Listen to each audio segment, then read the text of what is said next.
How's everybody doing?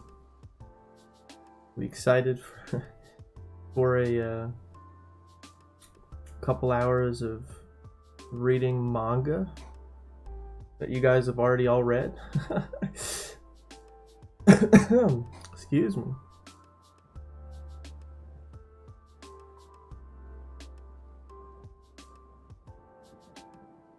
I mean, we can like start to read it, but then I assume a lot of you guys are gonna want to go for about 20 minutes because of the video in 30 minutes. So I guess we'll figure out when we get there what we want to do.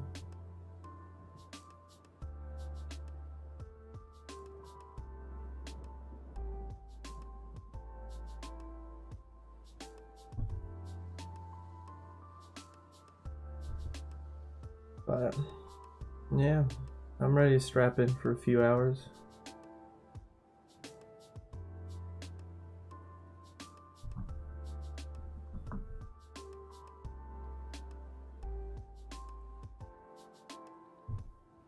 Do I sound okay? I haven't really gotten any answers yet from anybody. I don't know.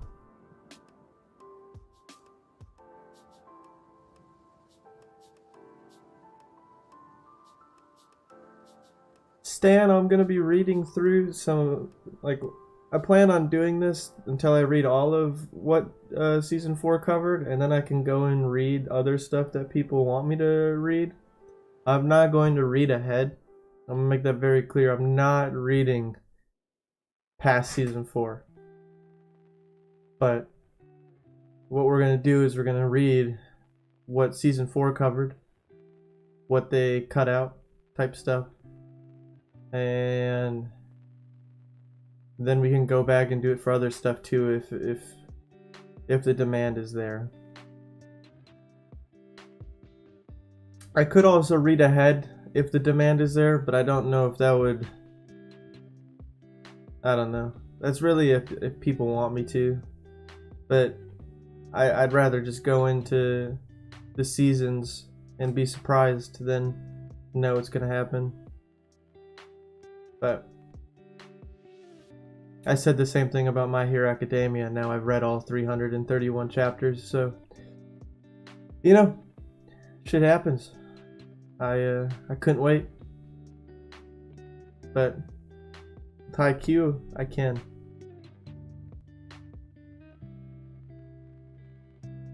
Yeah, I'm finished with season 4. I'm finished with season 4 now. It's unfortunate. I still do have one episode of Haikyuu I gotta record low. I gotta record that one last OVA that I didn't watch yet. It's the one that takes place right at the beginning of season 4, I think. I didn't watch that one yet, so even after I finish season 4, there'll still be one more. But yeah, so I guess let me ask y'all what you want to do right now, okay? 25 minutes. 25 minutes from now, the episode 24 is going to go up.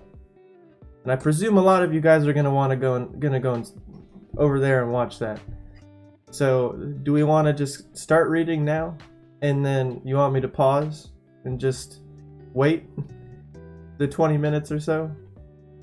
Or how do we want to do this? I guess I really didn't think it through with me starting a half an hour before probably one of the most anticipated videos of the season. Or rather, episodes of the season. So I'll wait for us to discuss this before jumping in.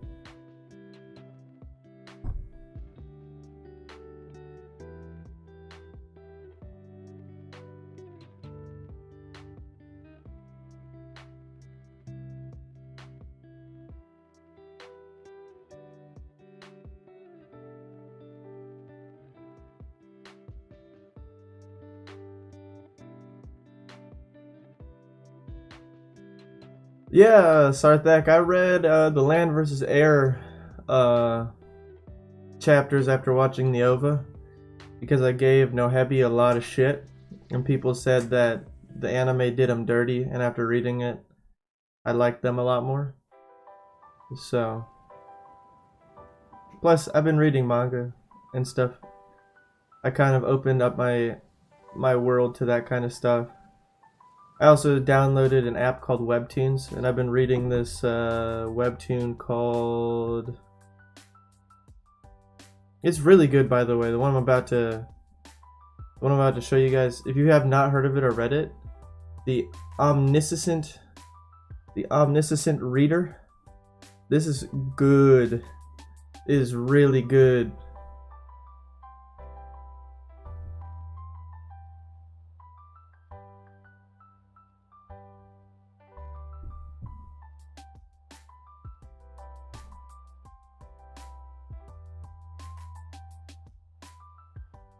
No, Door. I'm probably not gonna read Nekoma versus Karasuno. But I just started. I'm gonna read chapter 4 manga.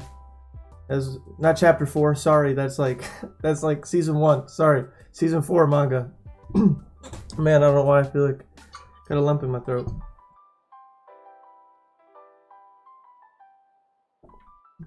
I can read right now. I just wanted to get everybody's opinion on what to do because the video drops in 20 minutes, but we can switch over now. I'll stop the music.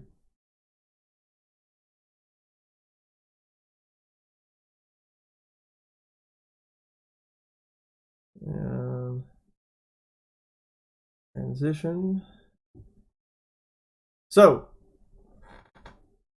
before we actually read anything, I'm gonna read this that I pulled up because I remembered it and I never read it. So, I brought this up. People told me about this, so I pulled it up.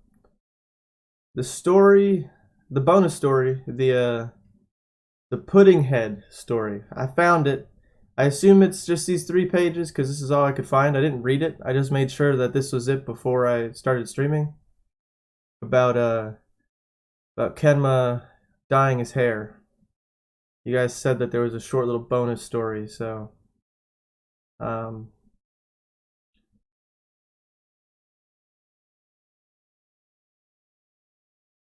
we got Doot Doobie Doobie Doodle Doodle. What the G's do? Do something about your hair, would you? What do you mean? You look like that freaky girl in that one horror movie. You're scaring me. Oh, like the one where he comes out of the TV because his head's like always down, so his hair like comes over his head. That's funny. When you stagger around with your hair like that, everybody looks, you know. It makes you stick out. But dyeing your hair blonde will also make you stick out, I think. Kenma, what did you do to your hair? Tora said it stood out, so I dyed it. I think he meant for you to get it cut. Can't. I get nervous when my field of vision is too open. But you know, thinking about it, in this group, it actually does make him fit in more. Especially with Tora's mohawk. Fair enough. He's definitely fitting in more than when he first joined the team, though it doesn't have anything to do with his hair. Oh. Still having to keep dyeing the roots is gonna be a bit of work. Man, that's a pain. I'll just let it grow out. Going for the pudding look, huh? Your hair looks like pudding. And so, present day. And then there's Sonata. Oh, that's it. That's it. Just a short 3, not even 3, it's like more like 2 pages. Just explaining why he dyed his hair. You know, nothing wrong with that. But now we're here. I have no knowledge of where I should be starting, So please tell me what chapter I should go to. I'm not going to scroll down until you guys tell me. So, and I'll catch up on chat. Are you going to react to manga and other series like Jujutsu Kaisen? Because there are a lot of things that you'll notice while rewatching. Yes, actually, I started doing that on my own. I didn't think that the demand would be there for me to do it on a live stream, so I just started.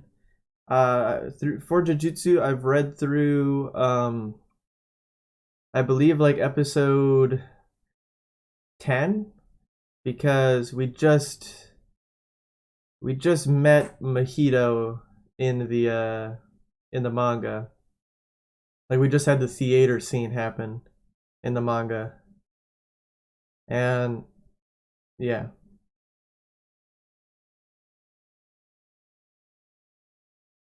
So 207 because that's where we stopped last time. Okay.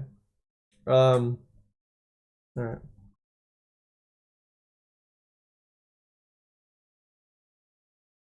Slowing down so I don't see the cover of anything that I shouldn't be seeing.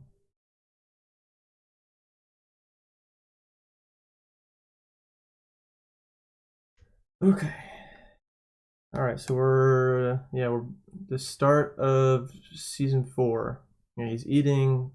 Person walks up to him. I want to get rid of this. Why is that? No, I guess it's there.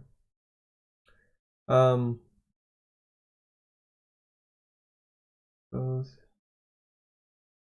Have you seen My Name or Alice in Borderland yet? No, to both of those. In my opinion, the Inarizaki and Karasuno match is better in the manga. Well, I'm excited to read it then. Yeah, moments do get cut when I reread Shirotaro Karasuno. Leon actually had so many more moments. Oh, yeah, they did that to people in the Lamb vs. Arova. You should read only the introduction before the match. Okay, well, we'll figure that out when we actually get there. In Shirotaro versus Karasuno. They made a cut during the game. Kageyama was serving. Karasuno made the point. The next point, Suga is serving. They cut 2 points. Yeah. You might want to put up a filter of some kind. I've seen people like post videos of manga reading before. Like, I'm gonna end up taking this video down because of that exact reason. So it's not gonna stay up. Those of you who are here, and you get to be here with me. So. Yeah, I mean, I don't know what else to do. I did it last time and everything was fine. So, see, we're here. I just don't believe.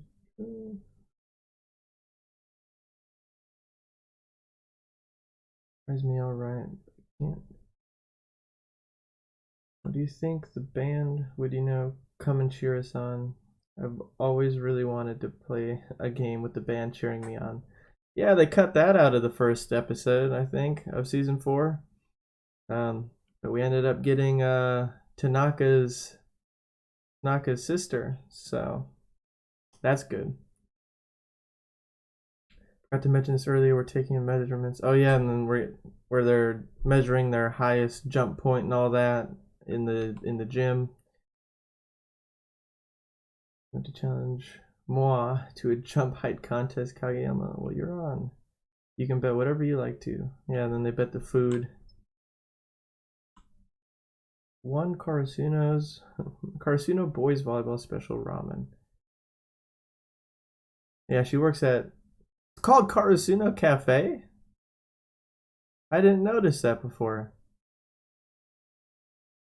Qualified for the spring volleyball tournament. 10% of the proceeds will go to the. Oh, okay. That's why they put emphasis on this. Your baby brother. But he's a delinquent. He's the team's super handsome eventual ace spiker.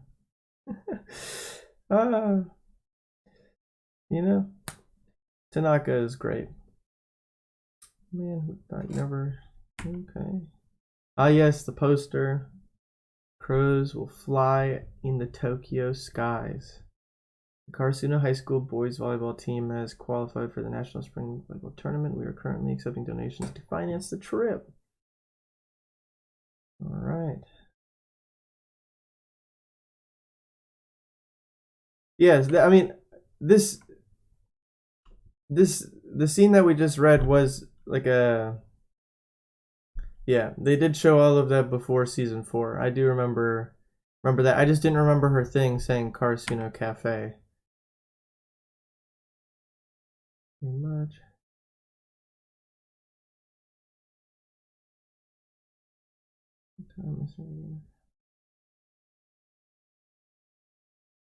One in 4 alums I call up wind up suggesting I get married. Some even offer to set me up. I remember that. Yeah, and then we got the call about Kageyama getting the offer, and then the the whole height montage.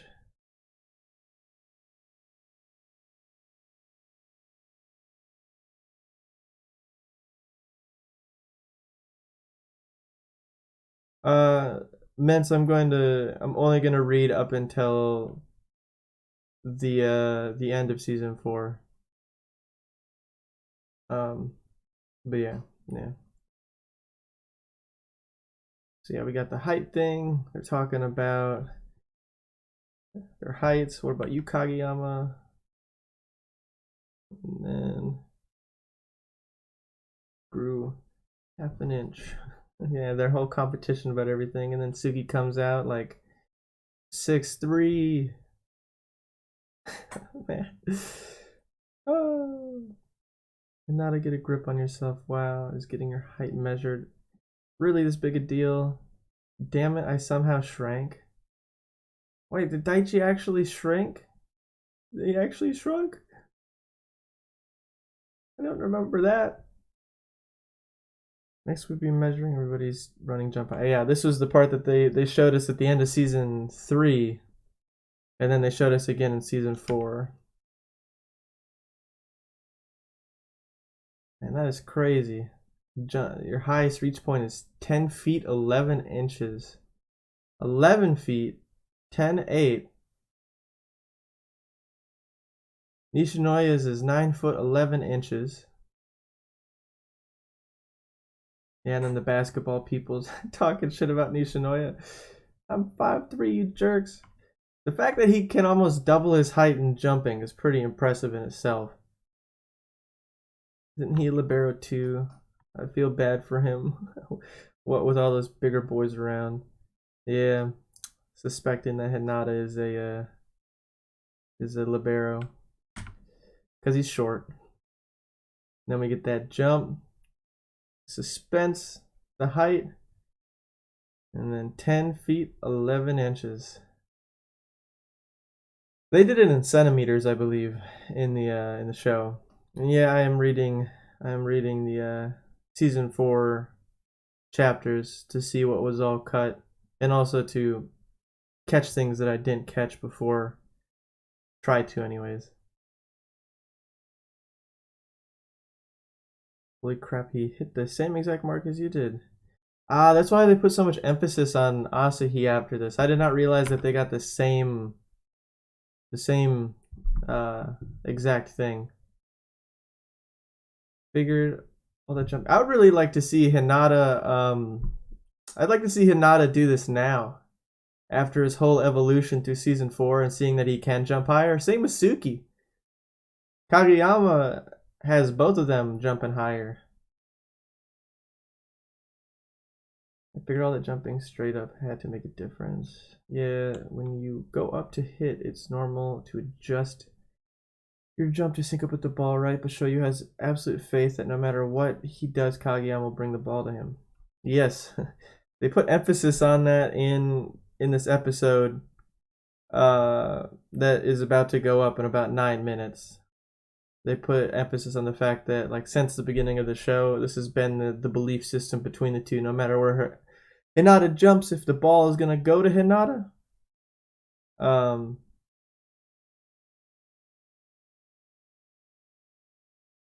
Viz US company. So, oh yeah, okay. I thought it was about something else, but yeah, they because of the translation, they put emphasis on the fact that if Hinata jumps for the ball and it's going to him, Kageyama will get it to him.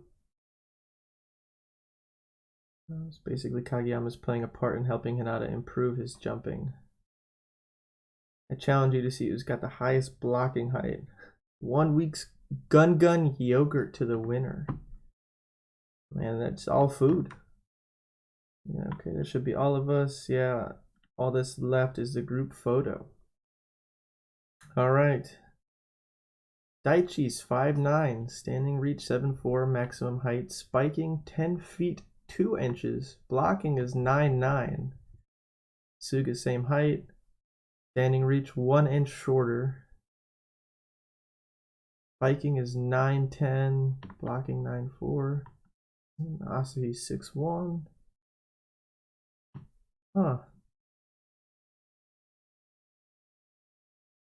I won't read them all out loud. I'm just scanning through them all.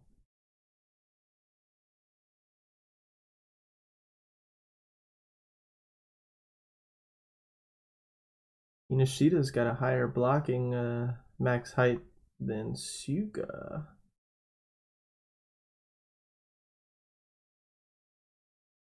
Man, they just got a lot of 5'9s".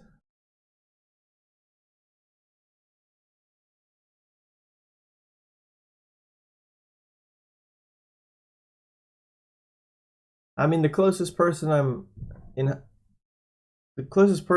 in height on their team is I'm between Kageyama and Suki, but I think I'm closer to Kageyama than I am Suki.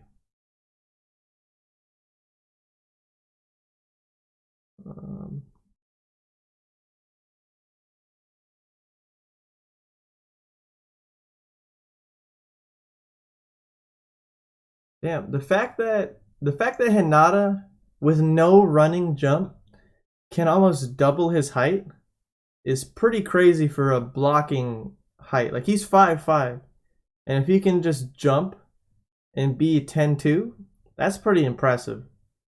That's pretty impressive.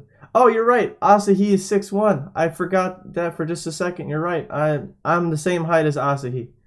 I am just as tall. Yeah, I forgot that for a second. I was just staring at the bottom left-hand corner of all of this, and I saw theirs.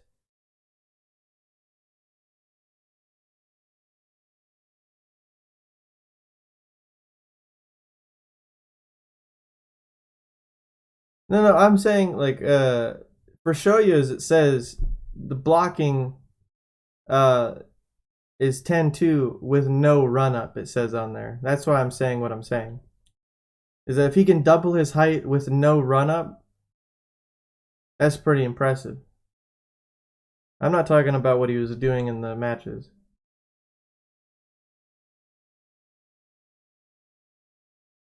Alright. Gather round. Oh yeah, okay, so this is what they were about to do before Takeda came in with the news. They were about to get ready for the picture. And then Kageyama was informed that he's been invited to the All Japan Youth Training Camp.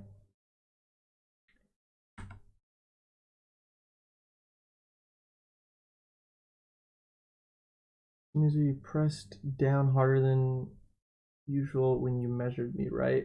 Oh, because he's saying that he shrunk. That's hilarious. In this volume, we have not one but 2 bonus stories ahead. Oh. I think Kageyama would be really good at the beanbag toss game. That's good. All right. That it? That is it. Okay.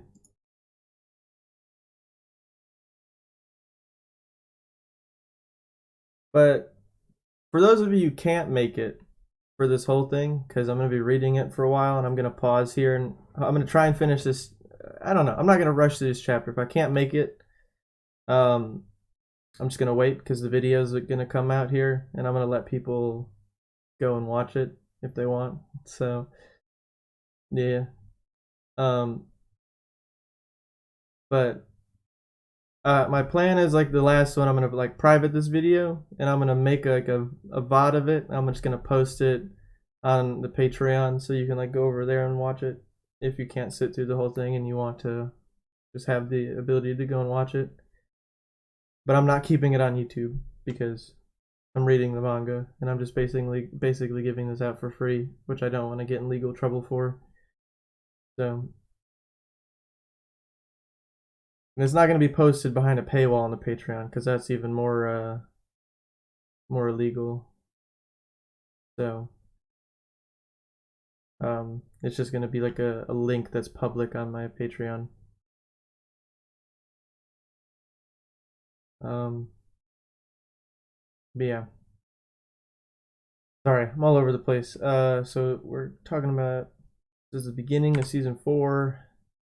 They're talking about how Tsushijima went to the same one. And Suki's his insight on it. Better point is from the players nominated today that they'll pick Japan's actual under-19 representatives 1 to 2 years from now for the world team.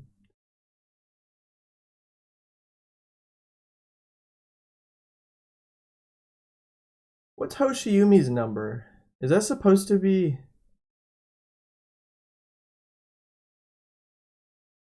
I'm reading it on Viz. If you can find me those bonus stories, I'll read them.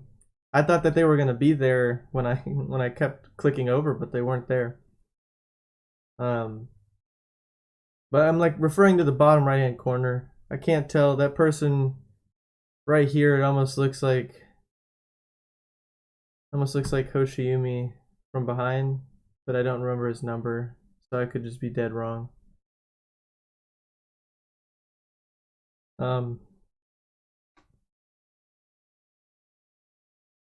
They reference monster this early on in the manga, which is pretty funny.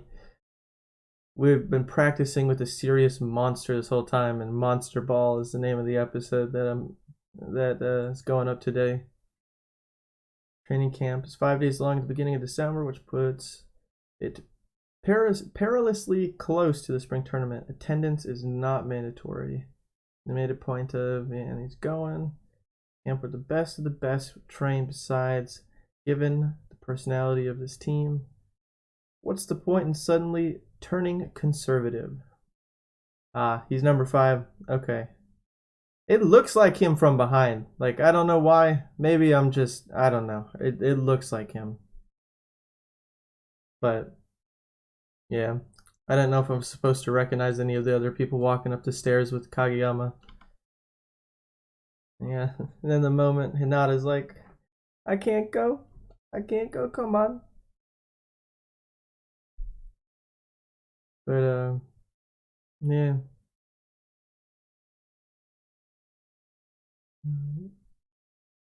All Japan team. All Japan, they only take the best team players in the whole nation. Do you even know what that means? Yeah, and then the apologies. Sorry, I can't just make you go. But, to be honest, I'm kind of surprised Nishinoya didn't get invited. Oh yeah, this is a part that they talked about. A player's skill and potential are significant considerations, I'm sure, but I hear they also take into account the balance of take into account the balance of all of that player's skill sets too. I don't know why I kept tripping up on that sentence.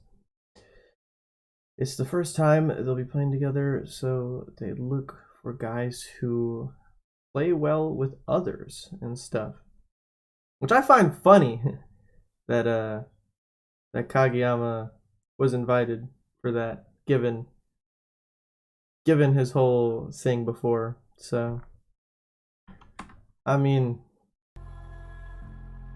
if you want, I can just put it up here, and I can just mute myself, and you all can watch it right here too. I have it up.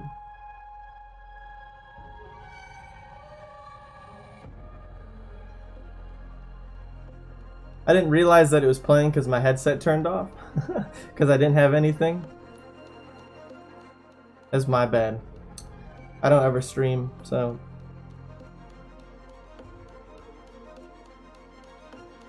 I can just put it up here. It's my video. It's not like anybody can get upset with that.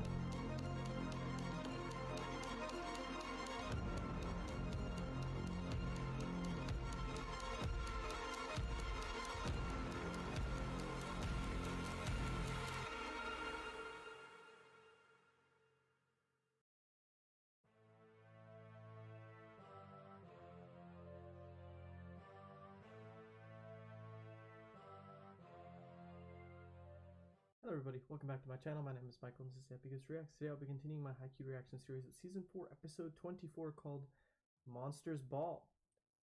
No idea what that could possibly mean. But if this is going to be in Haikyuu fashion of Season 1 and Season 2, we're probably getting the conclusion of this match, this episode.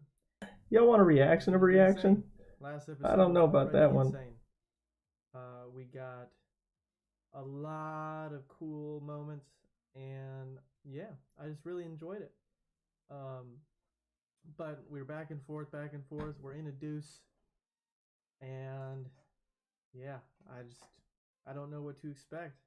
I'm not gonna try and recap all the stuff that I said last episode because I had a lot to say. So if you want to know what I said about last episode, go and check out the last video. If stuff is relevant, I'll bring it up during the episode. But other than that, I don't really have much else to talk about before jumping in, other than we're really close to being done, and that's really sad. But I'm excited to see what we're about to get into. So with that being said, let's jump into episode 24 called Monsters Ball. Let's go. If it wasn't already confirmed to me, this is it. This is where the match ends. I think they've only ever done this when the match is ending in the episode. They do the opening right away. Oh boy. Ooh, one touch.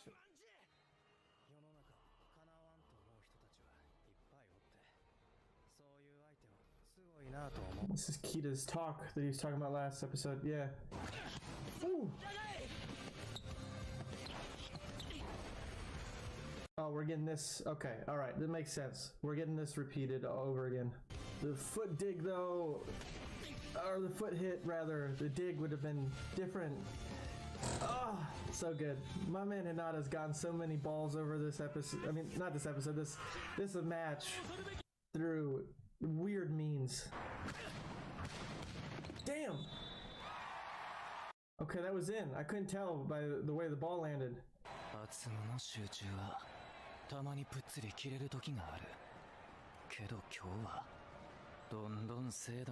Yeah, man, Karasuno's pushing him. Pushing him, man. That monster. Okay, this is the monster thing. Monster ball.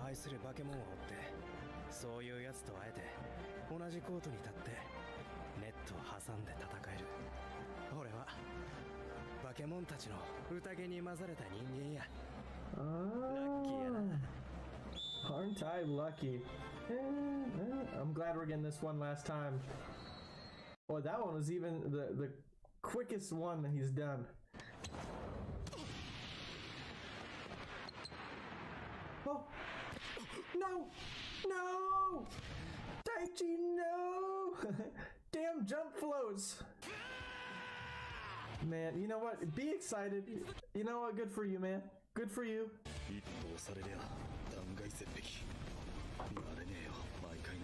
You never get used to this.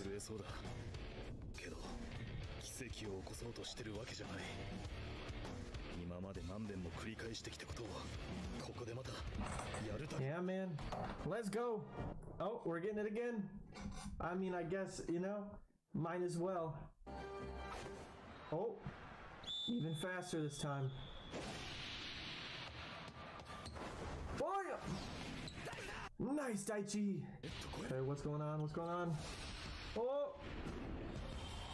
Ooh, Hinata looks like he's ready, but is he gonna get it? Another one-handed serve? Give him the next one. Come on, Kageyama! Come on! Oh!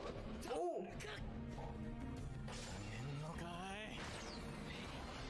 Oh, the smile! Let's go! He like adjusted himself to get himself underneath the ball. Oh, that's so good. So good, let's go! Oh my gosh, and it was a high hit, man. He jumped high as hell, because Asuna was going down, and that's why he's like, you gotta be kidding me.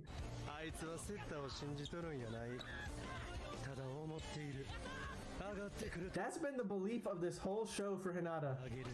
Yes, that has been the fundamental belief between the two of them. Yes, we got a scary duo. I win?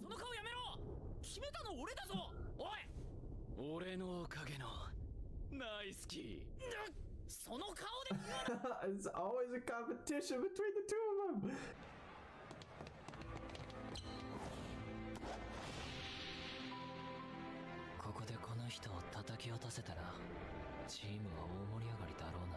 Yes. But you can't. This damn twist. So you better be there. This is like a Haikyuu and shit. What's his name? God damn. That was such a good receive though. But that reminded me of the Land vs. Air OVA with Haikyuu and both of the liberos. Yes! The Suki's a really good blocker. Lev,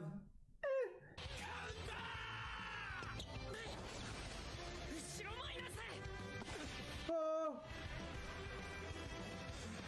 Going Asahi! Oh, cut shot, but it was received by the libero. Oh!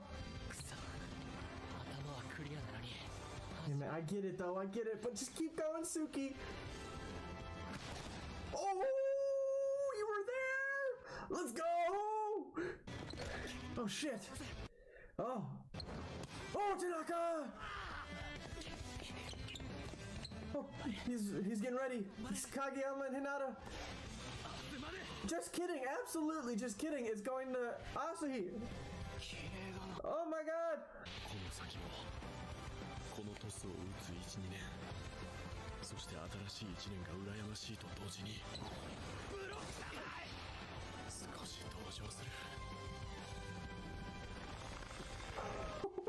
Give him that Ushijima hit! Come on! I see the Ushijima stance in the air right now. Just give it to him. Oh, the exact same hit. Wiped. Oh, dude. That is the closest I have seen. Like, that's the most I've noticed Ushijima's whole stance is what Asahi is using. Like, maybe it's been in my face this whole time, but that's the first time, like, it was just an exact replica. Ah, yes. You guys pointed that out, but I would have never realized that. That's why I've been trying to pay attention. This was the first time that I've, like, noticed.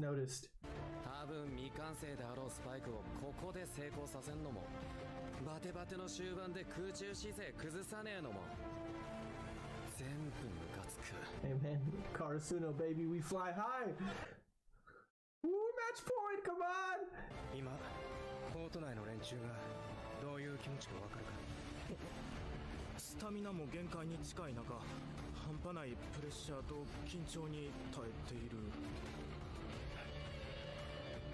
Exactly what I needed to hear.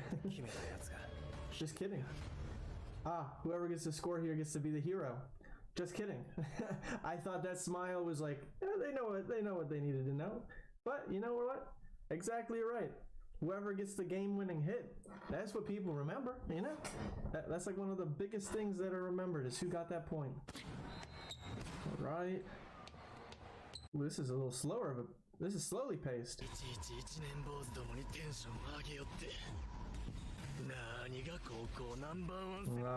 He's feeling challenged by how much he's praising the other team.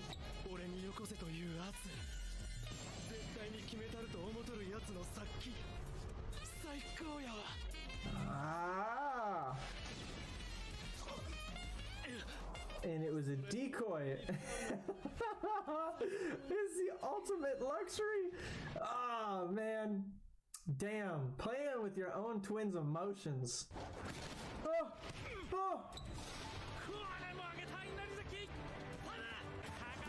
Oh, shit. Come on. Come on. Come on. Oh, damn, dude. That means they're at match point now. God damn it. Oh, shit. There ain't no way. I refuse to lose here. I refuse. I'm gonna be so sad. Alright, use your 8 seconds, buddy. Just kidding. He's going right for it. Oh, I see.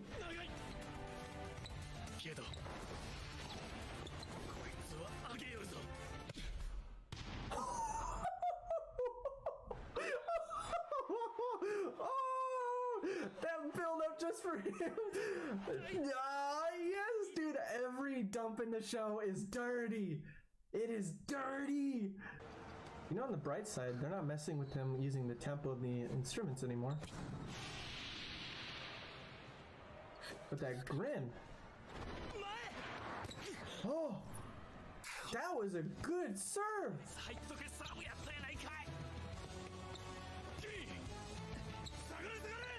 Oh, they had to get it back over because there's 3 people who touched it, right?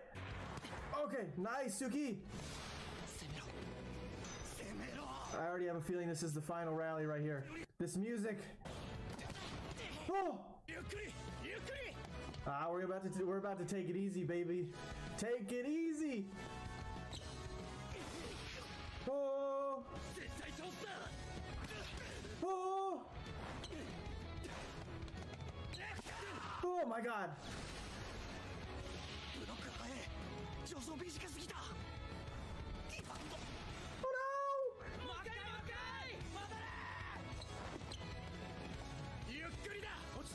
Yes, take it easy! Slow down the pace! 視野を狭く呼吸を浅く相手を苦しめるが同時に自分たちの首も絞めていく戻れすぐネットギマンオーライ He's taking it easy, baby! Send it up! He's sending it high, baby! And all the people from his camp are like, yes! Yes! Yes! Yes! And he's recognizing it. He said it. He's given. Take it easy. That's all this.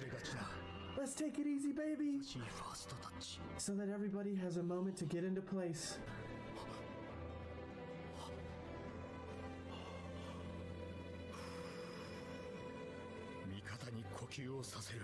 Yes. Reset. Let's go, Hinata! Let's go! Hinata, let's go! This is so good!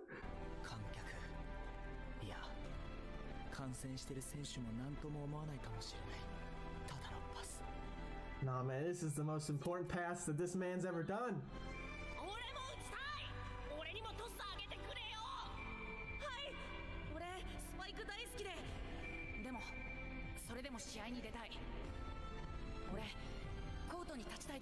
Man, this is all season 1 and season 2 flashbacks, damn. Oh. Seeing Hinata and how far he's come. Ooh. Ooh, that's so badass! Oh my god! It's a double-edged sword. Come on, come on!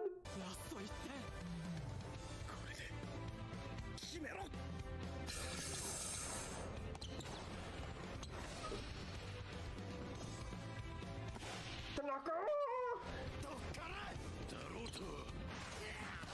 Oh! Oh no!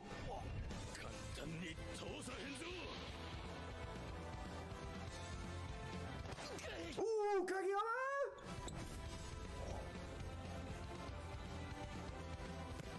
Shit!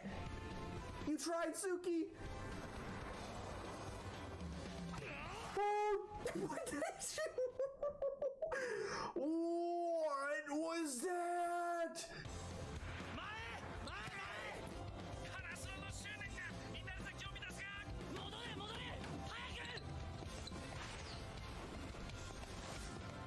the coloring, the way that they did it. And they're doing the fading to black. Oh no!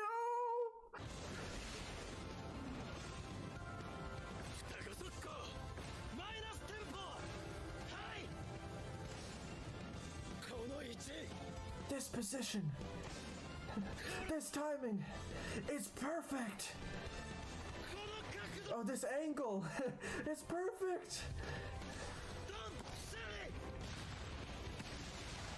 And Hinata and Kageyama but blocking at the same time. No fucking way.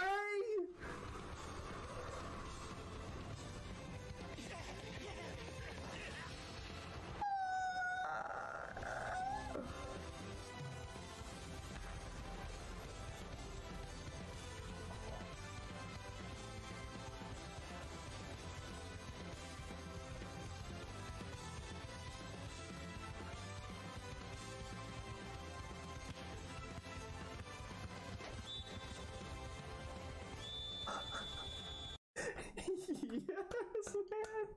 That was so good! We win! Oh my god! Oh! Everybody's surprised every time we win. But we just beat the second best team in Japan. But we won! Let's go! Oh! こいつらだけがこのタイミングの双子の速いバック Damn! 唯一1ミリも動揺していなかった They blocked the monster's ball! 速さはとても Oh my god! I can't believe it, but I can't believe it! I can't say I can't believe it, but I can! それでも無敵なんかじゃない It's not invisible, they block their own attack! だけ知っているかな That is so poetic! And that's it! Oh, that's so good! We get to see Nakama versus Karasuno next season! Oh my god! Yay! Oh. Oh my gosh, I just feel so happy inside right now. That was so good! That was so good! Well, tears welting in my eyes, but I'm not gonna cry like a baby like I did the last two times. I felt embarrassed. The last two times that I did that. I was excited. I am excited. I just don't want to do that a third time. But damn, that was so good. That was so good. Oh, everything about this episode was so good. Everything from the explanation of the monster's ball to the pressure and explaining that, and Suki and just the whole team working together. Asahi's goddamn genius ass spikes, man, so crazy. And then Take It Easy finally coming full circle, and everybody got to see it from his training camp. Well, not his, sorry, Suki's training camp that he went to that Hinata infiltrated. But if he didn't, they wouldn't have gotten that. Everything happens for a reason. He wouldn't have taken it easy there.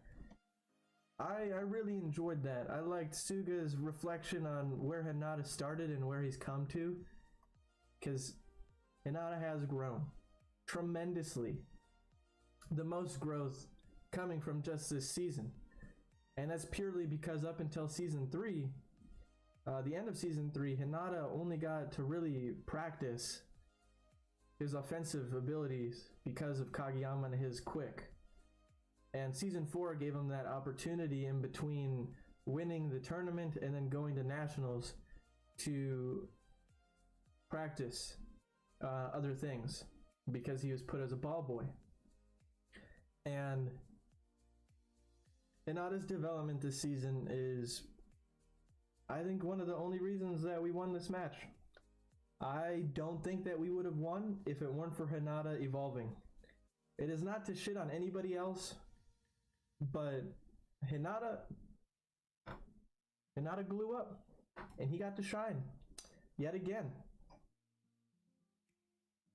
That's insane. Hinata's been a part of the game-winning play the last 3 times. He had the game-winning hit against Abajosai. He had the game-winning hit against Shiratorizawa, and now both him and Kageyama both poetically blocked their own attack with, like, at the same time. They both had a hand on the ball, and they both poetically shut down their own weapon to win. That was so good. That was incredible. I don't know what else to say besides we won. That means Nakoma. I am so pumped. Oh my gosh, I am so pumped for season 5.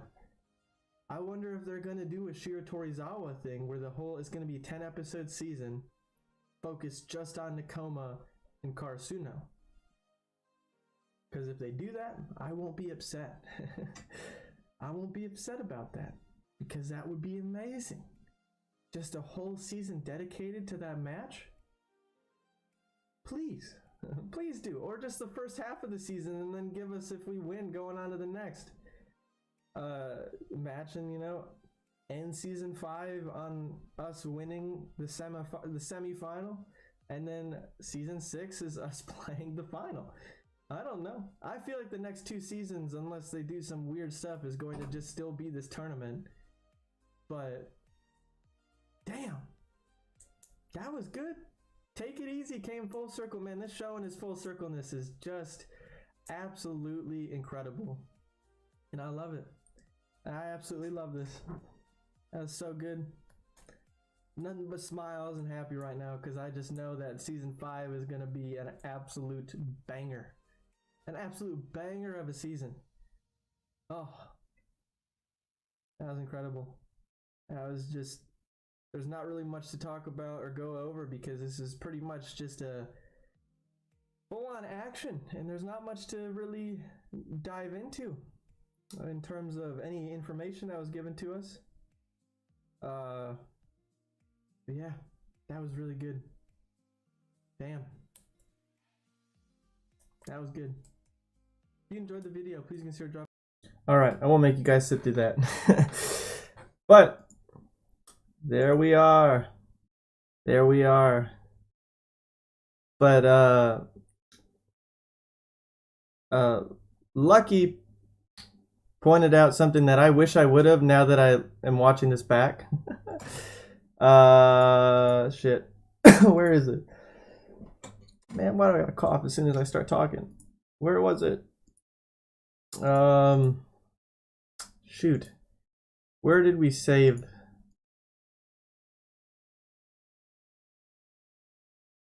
I don't know exactly where it is. But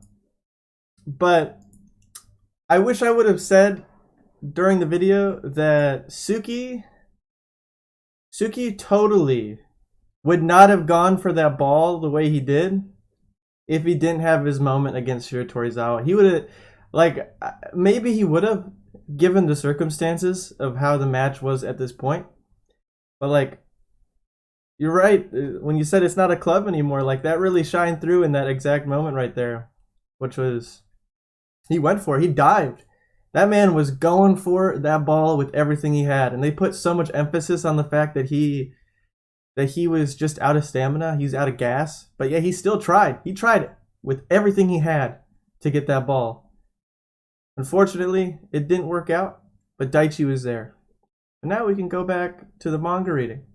Sorry for the interruption, but I figured you guys might just rather me put that up so you didn't have to battle between watching both of them. So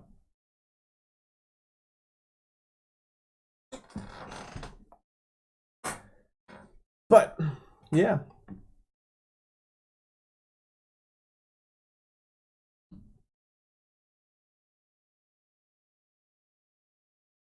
All right. We're back here. Read that. Special training camp. Okay, so we're at the point where Suki's invitation. Mock youth camp of sorts. Suki's been invited, so awesome, you're one of the best rookies in the prefecture. You know, Yamaguchi is really always trying to hype Suki up. This man is always on his back. Anytime anybody gives Suki shit, Yamaguchi is always there. Like, I haven't posted it yet, but during that little TV scene in the next episode, the season finale of season 4, where Suki, I think, got criticized or something by the TV host, Yamaguchi was trying to like give him give him give him shit, or not give him shit. He was like trying to uh he's basically trying to defend him to a TV, which is funny.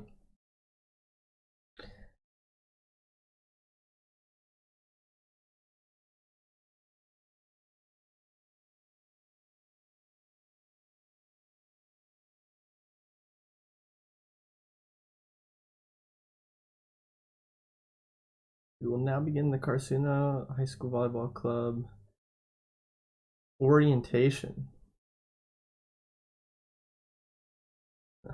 Oli and Tafun. I bit my tongue.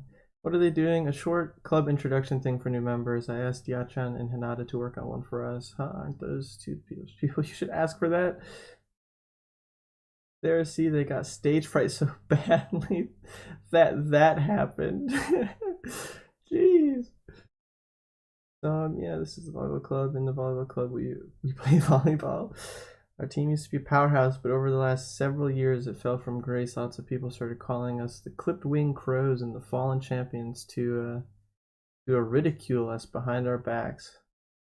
But now it's different. Now we have Kageyama as setter, who's a super amazingly talented volleyball player, but he sucks at everything else. And Tsukishima too. He's a super tall and really smart middle blocker, but he's also a snarky, smart-mouthed meanie. Last but not least, we have the most handsomest young man of the city, the black-winged crow that flies across the court, me, Shoyo Hinata. It's thanks to my startling talent and amazing abilities that Karasuno has once again begun its climb back to the ranks of the best. Alright, Haibulev, talking yourself up, self-proclaimed ace type stuff right here. Oh, is that so, huh? It's all thanks to you, bro. I still think it's hilarious. Like, I still think it's hilarious that Tanaka and Tora both say bruh in the translation. So can you live react to a video about the Narazaki match, please? Depends on what the video is, but I mean, I don't see why not if people want me to watch it. Because I know that I did this for the manga, and I don't want to not give the people what I promised. I was supposed to do this last weekend, but then I ended up not being able to. I was just reading the script. I didn't write it. Third year wrote it. Oh, really? I can't seem to find that whole handsomest young man and whatever line on there. So he ad-libbed it. Got it. I don't see any sucks at everything else line either. He made up the thing about Kageyama too.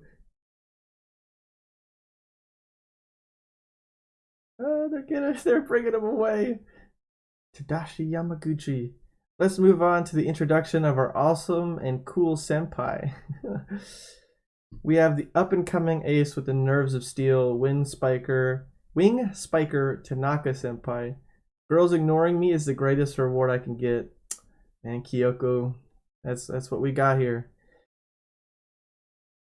It's on YouTube. It's called How Karasuno versus Narazaki Changes Everything About Haikyuu. Interesting. Do you have any plans on watching an official match of Japan's national men's volleyball team? I mean, I could watch it on YouTube if people wanted me to. Like, I could like do it on a live stream or something as well. Not gonna miss Nishinoya's. Karsuno's guardian deity, the Ultra Libero Nishinoya Senpai, don't worry, I've got all your backs, you know? Simple line, and we've heard him say it many times before. And last but not least, Karasuno's Oasis. She has both beauty and brains. The greatest blocker of all because she has let no one see her bare legs. Shimizu Senpai, whose ice cold glance feels oh so good. You know, knowing why she actually hides her legs makes that a little more interesting. Would you like me to stomp on you? Man, Haikyuu called it before Resident Evil came out. It's freaking like the whole stepping on people joke.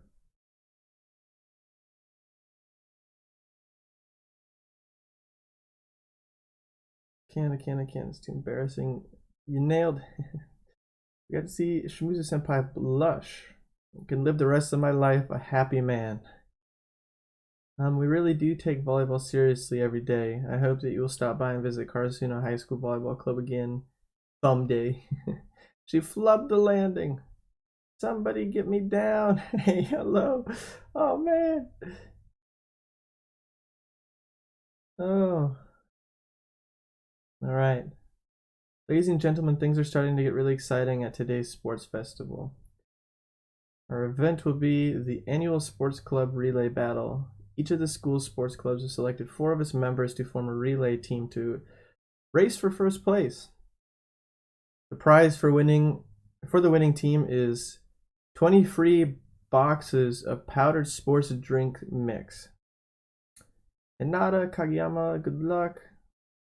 I feel bad for dumping this thing on the rookies and second years. They'll be fine. They're all pretty fast runners anyways.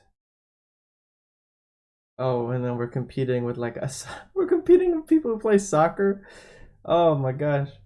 Sorry, but this race is ours. We've gotten some insane rookies and second years on our team. Say what? We've got some really insane rookies on second years on our team too. Suga hyping us up in more ways than one. And there's the starting gun. The soccer and the baseball club have taken an early lead with the basketball club and volleyball club close on their heels. You know, if I'm calling it now before I keep scrolling, I bet you that the other teams might be ahead, but we're somehow going to beat them in a match of stamina. Or maybe we're going to outpace them from the look of this, actually. Wait, here comes the volleyball club. Look at that lightning fast turnover. He has, with those short legs of his, he caught up with the baseball club already. Passing off to Tanaka. They're like doing some throwing thing. Or no, they flubbed it. I just read that. The last thing any relayer wants to happen, the baseball club has flubbed the baton pass. Oh, and he caught it for them?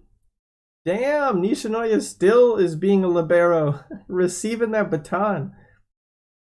The volleyball team caught the baseball team's falling baton, a reflexive habit, perhaps. Yeah.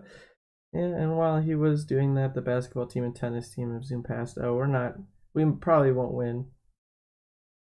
No, we can still do this. We can catch up. Yay. Ojiyama?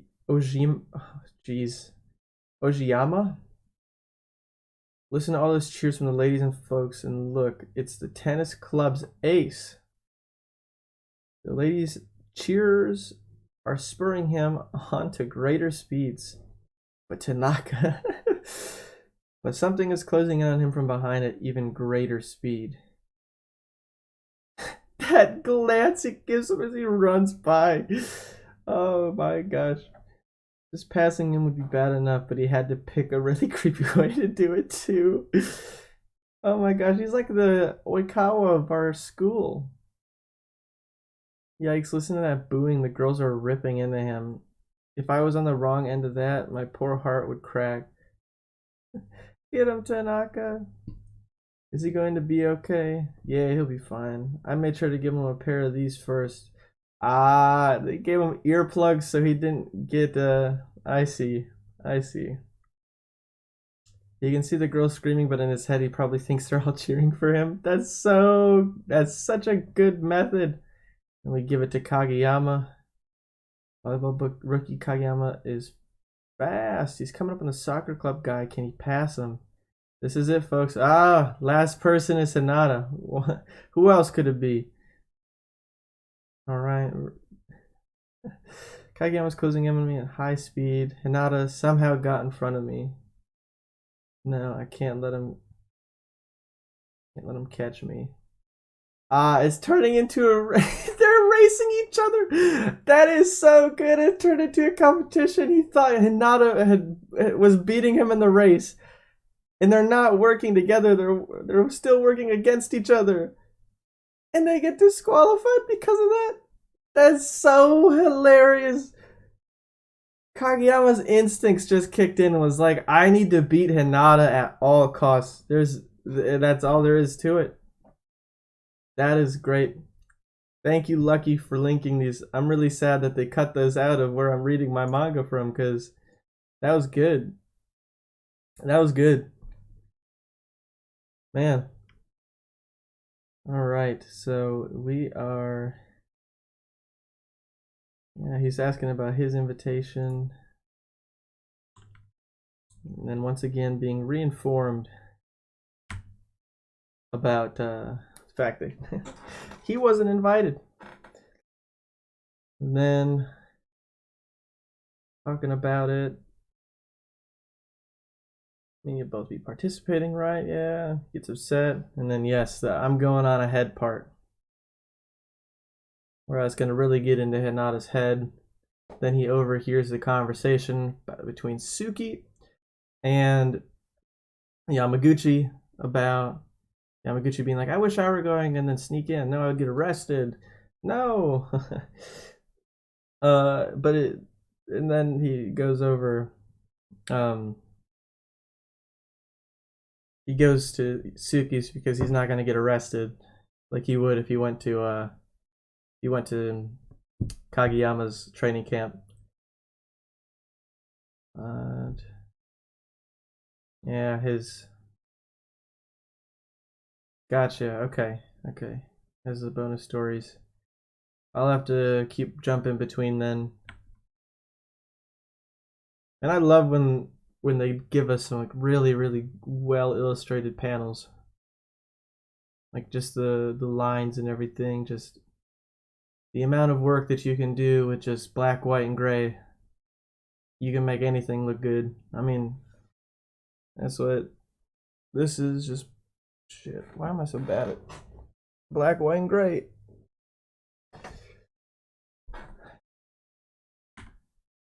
Early December. Yes, so his instructions he got, but is in a different I think the right term is dialect.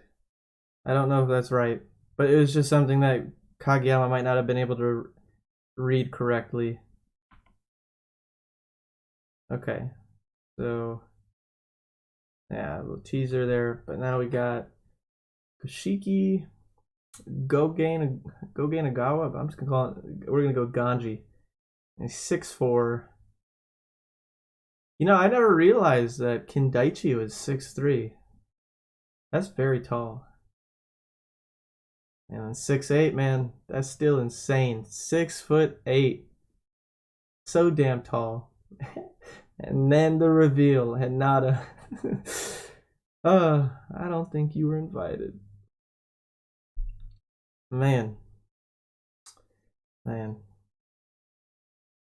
Hinata's super cool posture while he's pedaling over that snowy mountaintop was inspired by Monday Late Show regular Kiritani-san's posture in a similar scene. That really is the coolest standing pedal posture ever. Okay, sorry, I'm just dialect. My bad. Just I've heard that word, and I know it means like different iterations of like the same language. So that's just me being uneducated. So that's my bad.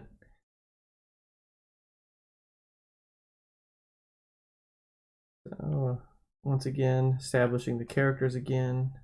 I don't think you were invited. I hope Kageyama made it there okay. Taki-chan wrote it down. I bet he's fine. Did he remember to put Furigana's spellings for the kanji characters? I see. Oh, yeah. Once again, that's just me being. No, you're not being nitpicky. I'd rather be corrected. I'd rather know that, so I don't just keep sounding dumb or not know what I'm talking about. So, what we're here for.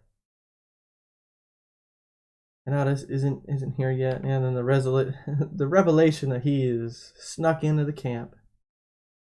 I like how everybody else has this like stressed out face, and then there's the giant setter who's just like got this derp face on, like he's just that's just so good. Ignore him. He's a stranger. I don't know who he is. I don't know what he's doing. It's Karasuno's number 10, and then Suki flipping out on him. And then reflecting back on their conversation about you'd get arrested, so he came to this one instead. Still, how does that equate to you coming here about places? Are you saying that if there wasn't any threat of being arrested, you'd have gone there? What kind of warped hamster maze of a brain do you have? You stupid idiot. Seriously, stupid idiot. Nice. Someone's got a limited vocabulary. Wow, I didn't know Karasuno's 4 eyes could ever spaz out like this. Yeah, he's a pretty reserved character overall, so I can see that. And then the revelation that he is snuck in. I still love that both Tanaka and Nishinoya are just like laughing it off. Being like, yeah, he does the craziest shit, man. And there's Daichi just like, being Daichi. Yeah, he does the most insane things with that super intimidating look. What the hell did you think you were doing? See, I think that this was a good trade-off here.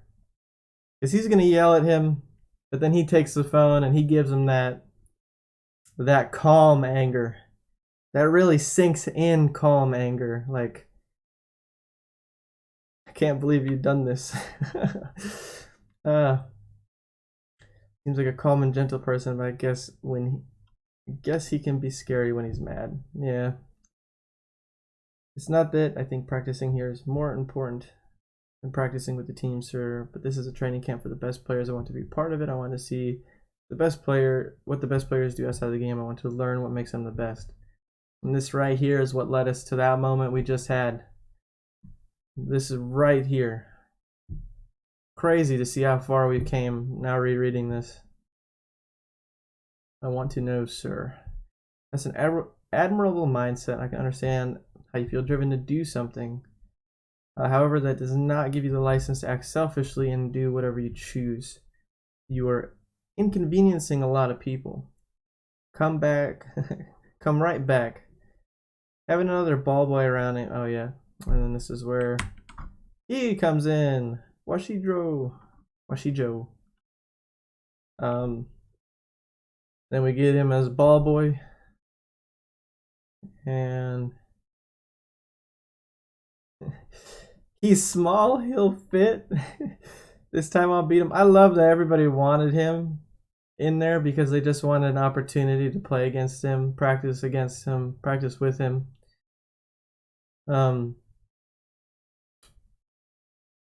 Actually, I did recommend Hinata for his camp, yes, as long as you don't mind. Yes. Oh, okay, so he's recommended for this, but he didn't get it. Makes sense, though, because it was hosted by Washijo, and he did not see any potential in him.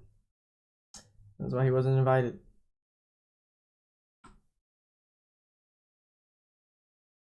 The kids were invited. The fact that Washijo just wanted to charge, yeah, you know, his mindset. How he hasn't changed but yeah, the simple is best mindset he has. So he just brought a bunch of super strong players all together. Raw strength and height. Yeah, I think the shortest person that he invited out of everybody you can see on that list that they show is 5'10". And that's somebody who's from Shiratorizawa itself, so yeah. I'll be blunt. Without that Kageyama kid as your setter, I don't see any value in you at all. Man, I'm so happy he saw it too. That season finale shows that he watched it on. He watched that all play out. You don't want to be a ball boy, you can go home. I think Hinata's going to find this far rougher than he ever expected. Hey man, it was a rough journey, but it brought him. It brought him places. It brought him 2 matches into nationals. I'm coming in and apologizing. And he is a ball boy. And this is where it all begins. Right here. The ball boy Hinata. Now here we are. Kita City. I didn't know that. Kita. No way. He's so popular he has a city? Bad joke, but yeah, we get Sakusa. That's the team that somehow beat Wakatoshi. Yeah, he was like interrogating Kageyama about how they beat Shiratorizawa. And then he like gives him this formal introduction, and then Sakusa just blows him off. And he gets excited about that, which is kind of funny. And now both of their journeys begin. Entering sleep mode. Interesting. All right.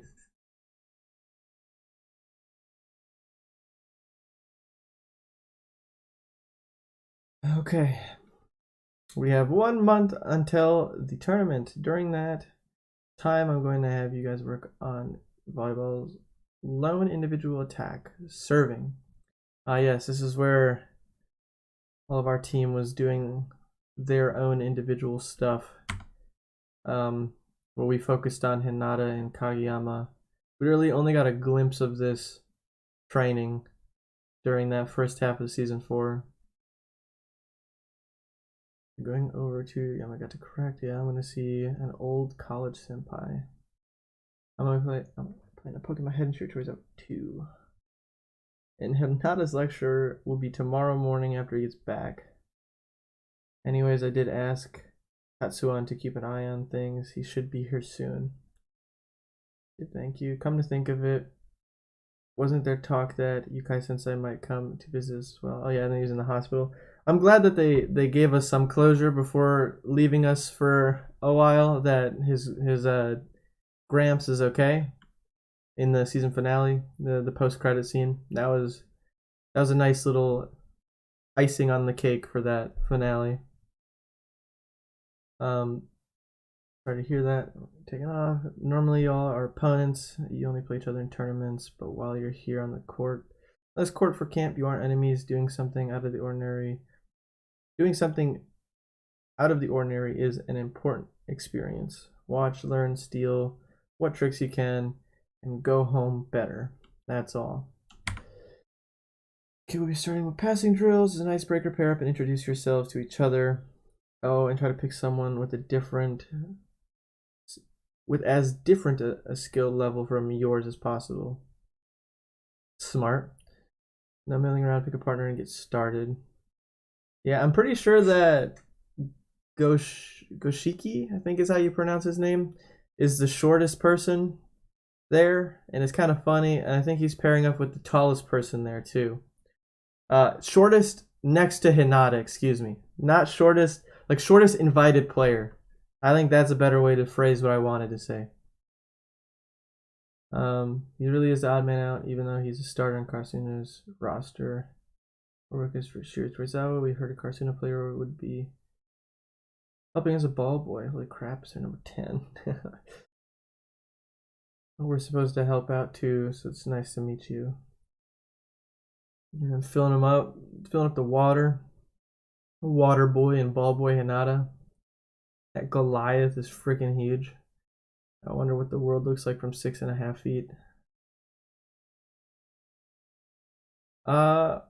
Like I said, I don't think I'm gonna be reading past the end of season 4, because I think it would take the fun out of the reaction videos if I kind of already know what's going to happen, and all I'm there for is the excitement of seeing it animated, if that makes sense. I feel like that would make it less fun for you guys to watch a manga reader react to a show. I mean, your boy Roshi does it.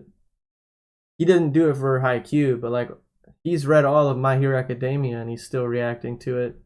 But I guess the other two that he sits there with, Lupa and why am I forgetting his wife's name? Shira. Those two haven't read the manga, so. And then he goes to for the spiking drill, gets called out, and then the practice.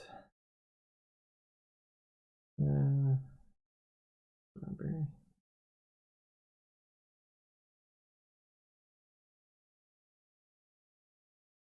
Oh, okay. My bad. I guess I was just going off of memory or something. I don't know. Yes, I shall only be reading until the season 4 finale. Unless you guys want me to keep going. That is completely up to you, but like I said, it might not make the reaction videos for YouTube that great because I'm going to know what's going to happen. So, I don't know. I know a lot of you guys keep saying you want me to keep reading it, but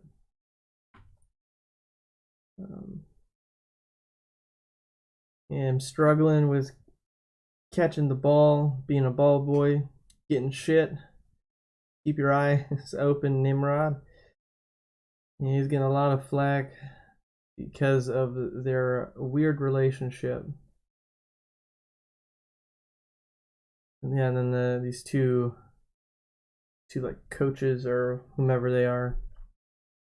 The waist, Carnison, you saw the tape. The spring tourney prelims, right? If he was on my team, I'd train him as a wing spiker. Yeah, but this ended up being a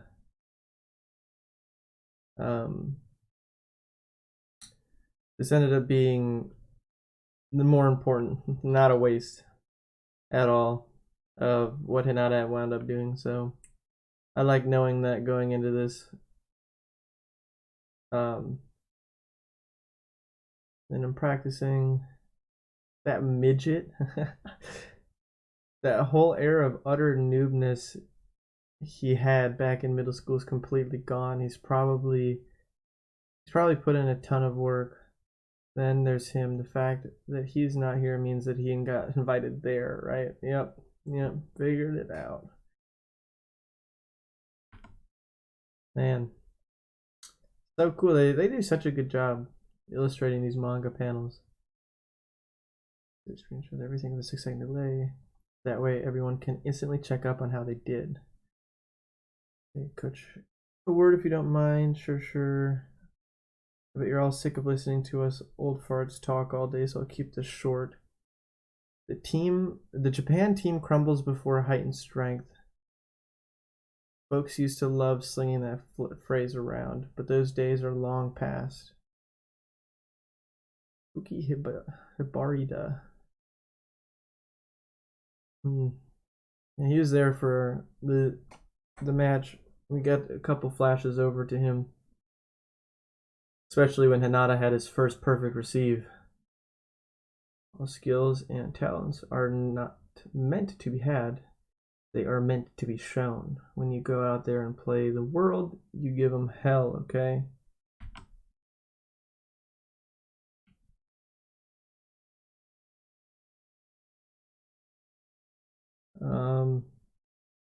Don't read further in season 4. I think you can read the manga from the beginning if you get bored of waiting for season 5, but don't read further than what is animated, please. And now is literally a sponge. He's throwing the knowledge you could use for volleyball.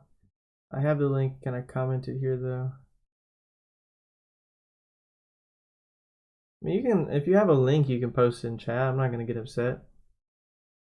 Prove to them that volleyball is far more interesting than they thought. And then we get Sakusa, some other faces, Kageyama, and then there's Hushiumi right there, the back of his head. He's that kid. He's only a little taller than Hinata. Is he a libero? Yeah. Setting up Hoshiyumi right there. I know that I'm probably still saying his name wrong. Y'all said I should be saying it some other way, but it's the only way that I can say his name now. Like, so hard to change it. I think this is the first time I've done nothing but be a ball boy. I did it for some other clubs, yeah. But even the housewives teams and the girls team let me join their practice later. And then all the flashbacks, yeah, the feeling left behind. I like that they even keep like the roots coming out of the ground, holding their feet, like how they did. Excuse me, with Daichi too. I like that symbolism of feeling held back.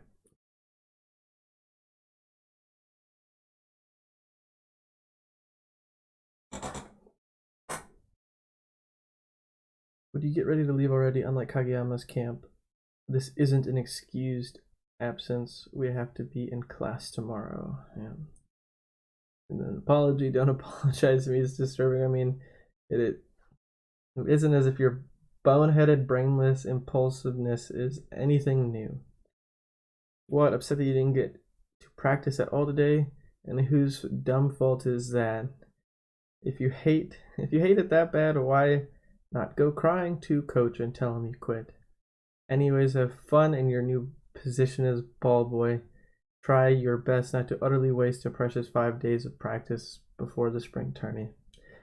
Man, they still here. That whole scene is super harsh, but also like in that moment in time, it seemed like a reasonable like criticism. But being a ball boy, as we know, proved to be far more of a better experience for Hinata. So, as a cartoonist, Hinata was still working on drills by himself until the very last minute. Though I'm still surprised he actually crashed his camp. I don't have anything against the kid who pulls crazy stunts, but even if he shows grit, determination, and a drive to work hard all through this camp, I have no intention of letting him join the rest of the kids in practice. Harsh, but also fair. Oh yes, and then we have the flash over to our boy Tendo and Ushijima. And then we're about to get that whole moment with them. Odd man out. Nice little super derpy looking sketch. But before I continue, how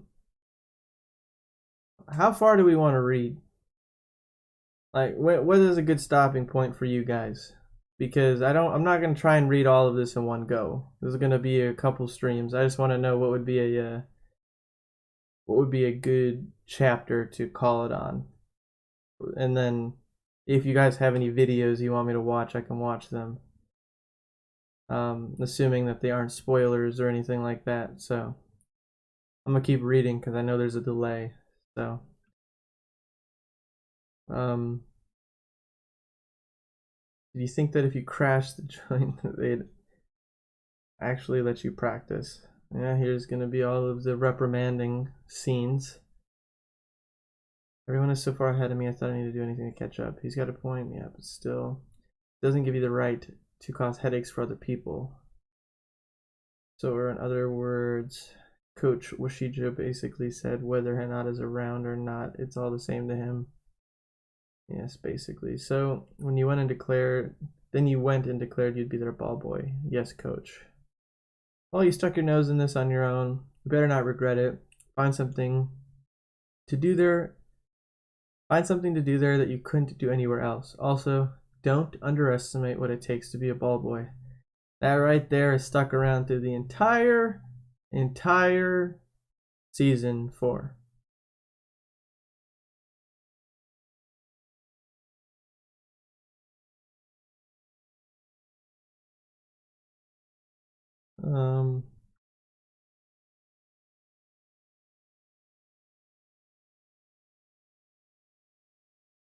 You're about to read. You're at about 1/3 of volume 24. The first volume turned into season 4. You stop at the end of the training arcs or at the midpoint, similar to the anime.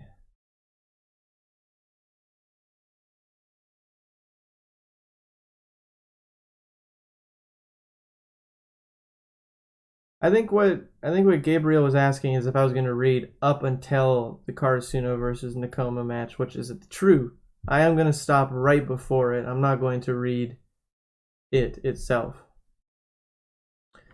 And there we go. We got Takeda. Is Takeda how you pronounce this guy's name? I've been saying it, but I don't think anybody's corrected me. Takeda? I've just been saying Takeda.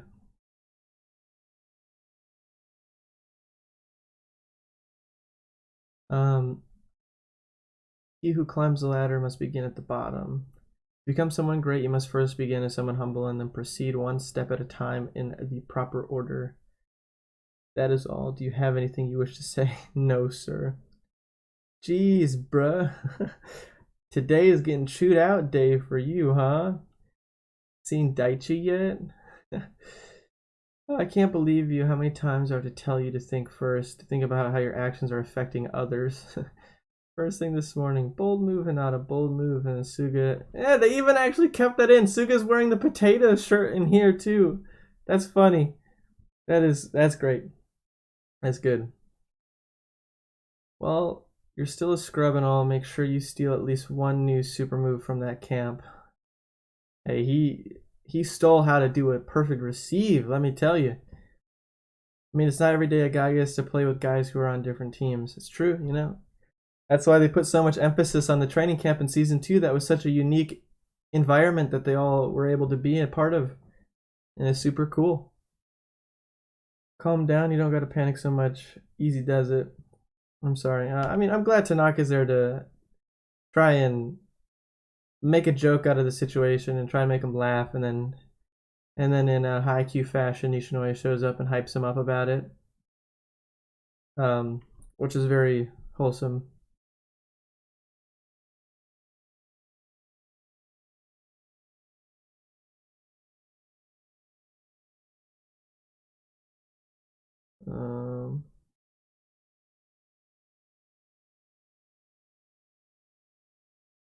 So you're saying I should stop soon? I don't know what chat I want a definitive chapter you guys think I should stop at. That would be, I mean, it's not like we don't already know what's happened. You guys have already read it. I already have watched season 4. It's more of just reading over everything to better appreciate, better understand, and just see what they cut out. So I'm okay with waiting. I'm gonna try and do this every weekend. The reason I couldn't give you guys any more of a 1-day heads up is because the benefit of working at Amazon is that with the schedule I work, my overtime day, my mandatory overtime day I could get is Sunday, being today. But I can get notified that I have to work today for overtime as late as Saturday at 11 a.m. Eastern Standard Time, which would be my first break, or would be the first lunch break at work for my shift. And after 11 a.m. on Saturday, I can confidently know that I have Sunday off. That's the fun part about working at Amazon. So that's why you had a 1-day heads up. I can't plan these ahead because I won't know if I'm going to work, and I don't want to promise you guys something and then not be able to deliver. So, yeah, that's random information for you guys to know about, I guess. But I know from the end of this month until December, Christmas, I probably won't be able to do this because of the holidays. From my understanding, I'm going to be working 55 hours a week. So it's going to be fun trying to balance this between work and having to work a lot because of the demand Amazon has during the holidays, which start on the week of Black Friday, is where I'm going to start basically getting 55-hour weeks, 11-hour days, 5 days a week. But all right, now that I have a definitive answer, I will read until the end of next chapter, And if there is anything you guys want me to watch that does not have spoilers, I will watch it. So I'm gonna read so that we can get to that point and then wrap up, because I know like people like Lucky Ann and other ones. I believe Suryawati. I'm so sorry if I mispronounced that name. People, you guys are all from all over the world, is what I'm trying to say. Okay, I'm just gonna keep reading. And we get Goshiki getting that line shot. Hinata beginning to become a better ball boy. And then we got our friendly giant here, 6'8". And then Goshiki showing that he is a better ball boy than Hinata right now. Oh, he even says it in his head, I'm better than you. What the heck, that was so cool. I want to see him do that laser beam line shot again. Bump. Yumeto Nagamatsu. Kosen Middle School Academy, 3rd year. Junji Kuroishi. Probably butchered that. Libero. 5'8". Interesting. Is that only in middle school? Huh. Oh, I didn't realize it said middle school academy. Damn. He's 6'2". Ah, damn. He's played to attend shooters over for high school already. Damn. Damn. Interesting. But now the gang has arrived. Shiro Torizawa's current team. Well, yeah, current team, even though they aren't like participating in any more official tournaments. Morning. In a piece of unfortunate news, or I thought I said unfortunate. In a piece of very fortunate news, we have the honor of getting to play a practice game against the Shiro Torizawa High School team's 3rd years and alumni. Yeah. Like a real powerhouse, aren't you? I am not. He's giving crap to him. That's funny. The real Yushiwaka in the flesh. Everybody's just in awe.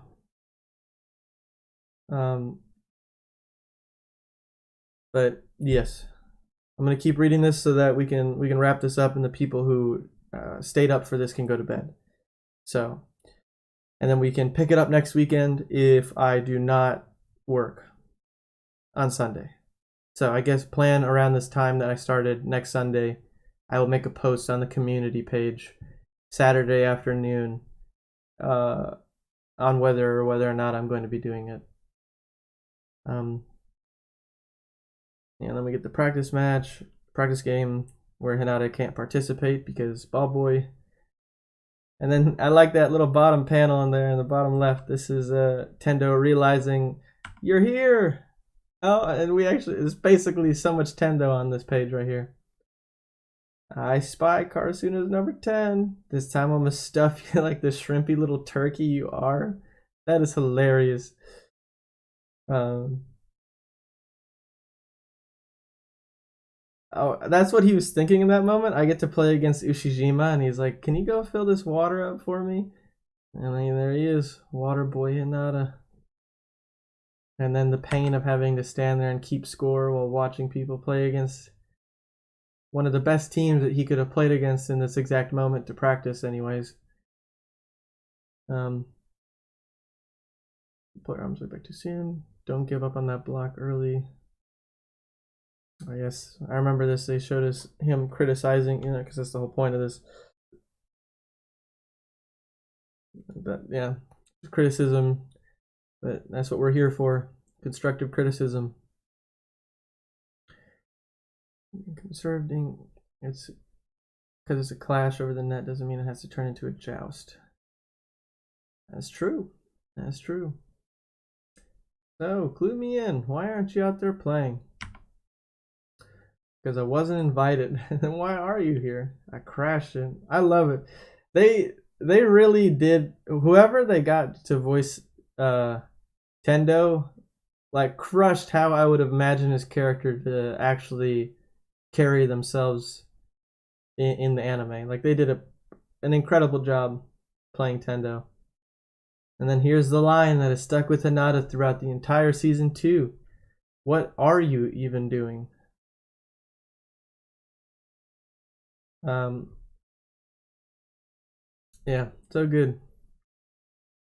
Really think we can win the next one. You're imagining things. No, I really think our blocks were starting to catch up to them with the blocks set up. Right ground defense gets a whole lot easier to figure out all this. Get my team to do this. Yep, bringing home the information. And then he stuffs his head. Yeah, what the heck am I doing? And Goshiki realizing this man's going through his growth moment. Then, the change of perspective on the left side. I have to search. I tried that too after a practice game. That's why. No, is that really it? Is that why he was looking at him like that? Because he's done it before? That's hilarious. He stuffed his head in the same spot. That's so good. Oh, that's so funny. Okay, that makes more sense now. That's why, I mean, that's crazy. That's hilarious. That's so good.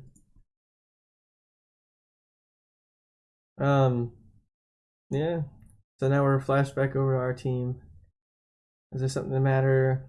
Yukai. With a major tourney looming over us, we can't afford to have any of our starting lineup missing. That, of course, includes Hinata. But doing that would be putting boundaries on what Hinata should and shouldn't practice. His good was subsumed by the team's good. I guess in a way I'm doing exactly the same thing Coach Roshijo was doing, picking the most efficient means. But thanks to that, this team has weapons that have been honed to a razor-fine edge. Plus, I'm sure that Hinata himself, who knows all too well just how long the list of things he still needs to learn is. It's understandable that he's anxious. If it's possible for us to present them with the correct answers, we should do that. But that's not always something we can do. Instead, the best we can do is make sure that they don't stop thinking and they don't stop searching for the ways and things that are best for them. And remember, we aren't the only ones who are worrying about and thinking over these sorts of things. That's good. I really like how the mindset has changed a lot since season 2. Because I remember when Hinata wanted to do things for himself back in season 2, it was all shut down. Hence why we had that fight between Kageyama and Hinata in season 2, episode 5. And the ideals and the ideas and just everything. We've come a long way, and I really enjoy all the character development and team development the show does.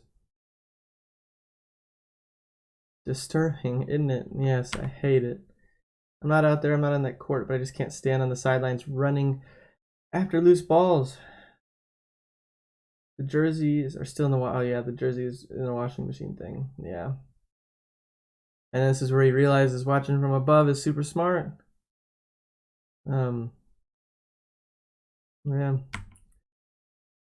He didn't get it up, but he still reacted in time. Me, I usually panic and freeze up when it's time to go on defense.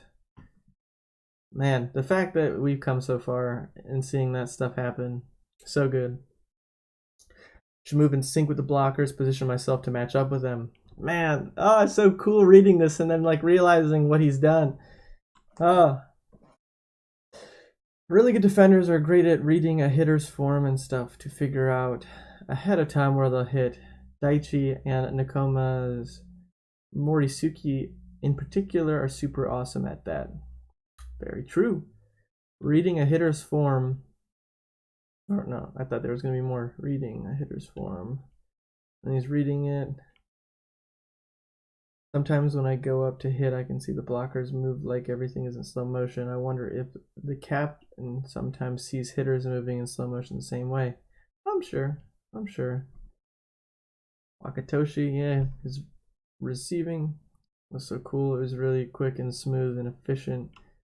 Yeah, that's the word. But if I tried to do that, my arms are too short and they wouldn't reach. Yeah, that's where you got to learn to adapt and adjust. Now that I think about it, I don't get to watch Noe-san play from this angle much. I mean, I love that he started doing this thing too, because he even did it when he was watching Hoshiyumi in episode 12 of the season. Good. A semi nail a perfect surveys, okay? Don't call me semi. Oh, that's funny. He picked words. He's a really wicked server. Yes, I remember his servers were super intense. Yeah, man, just seeing all this over again and knowing how far Hinata's come just from these moments is insane. And then he's like mimicking the libero, the stutter step or whatever it's called. I forget the name of it, what they called it. And the practice with his friend while they're playing tennis.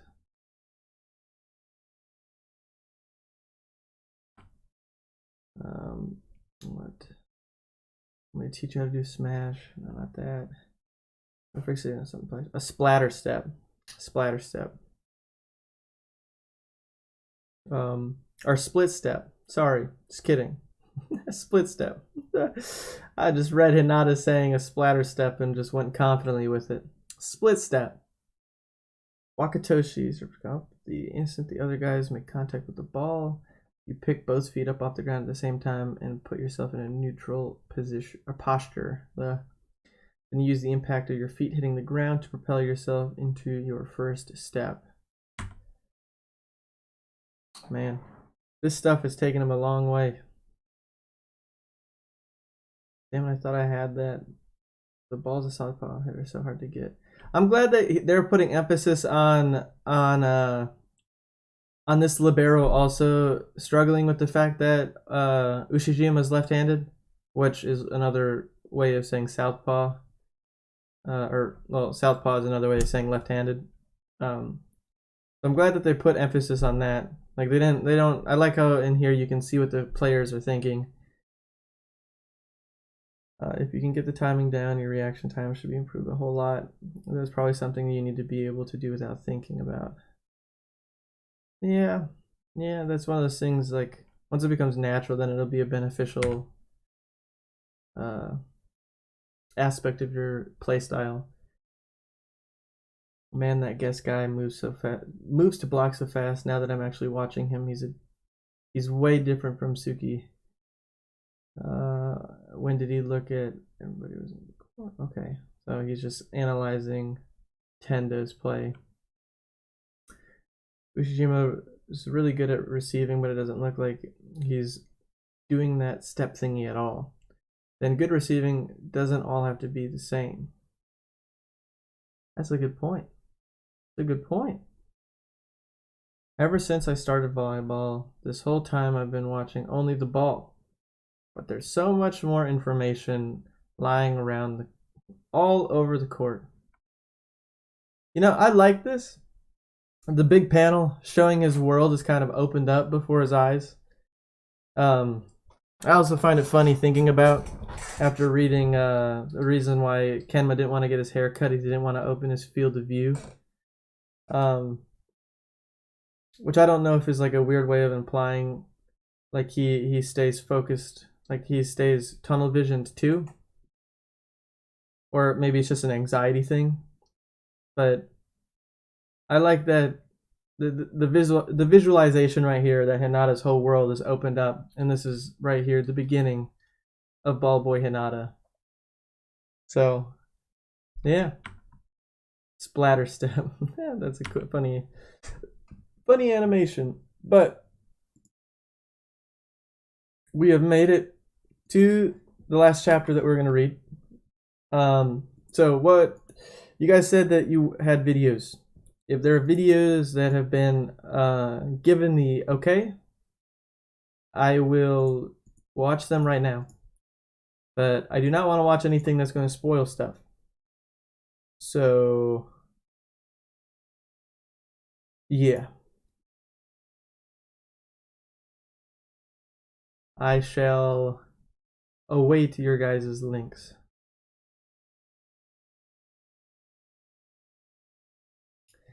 Is the video that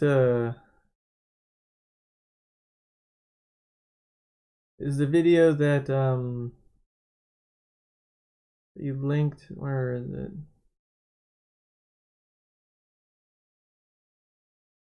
Can you relink it? I don't know if it's not, I can't find. I'll let you guys catch up. I gotta reply to a text real quick that it's been 30 minutes.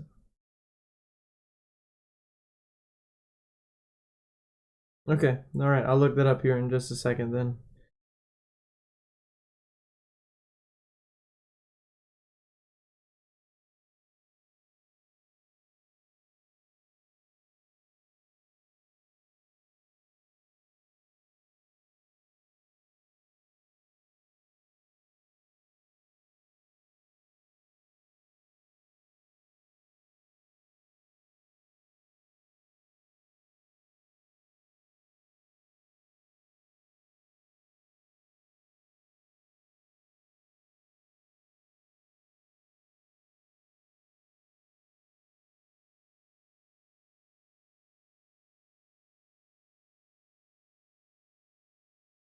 Okay.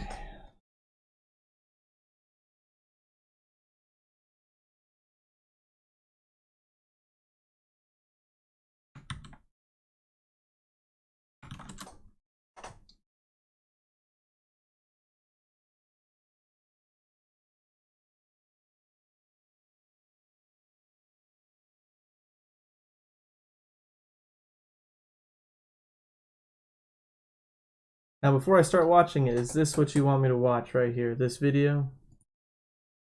This one? Because when I looked it up, there was multiple of it, so I just want to make sure that I'm on the right one before I start watching.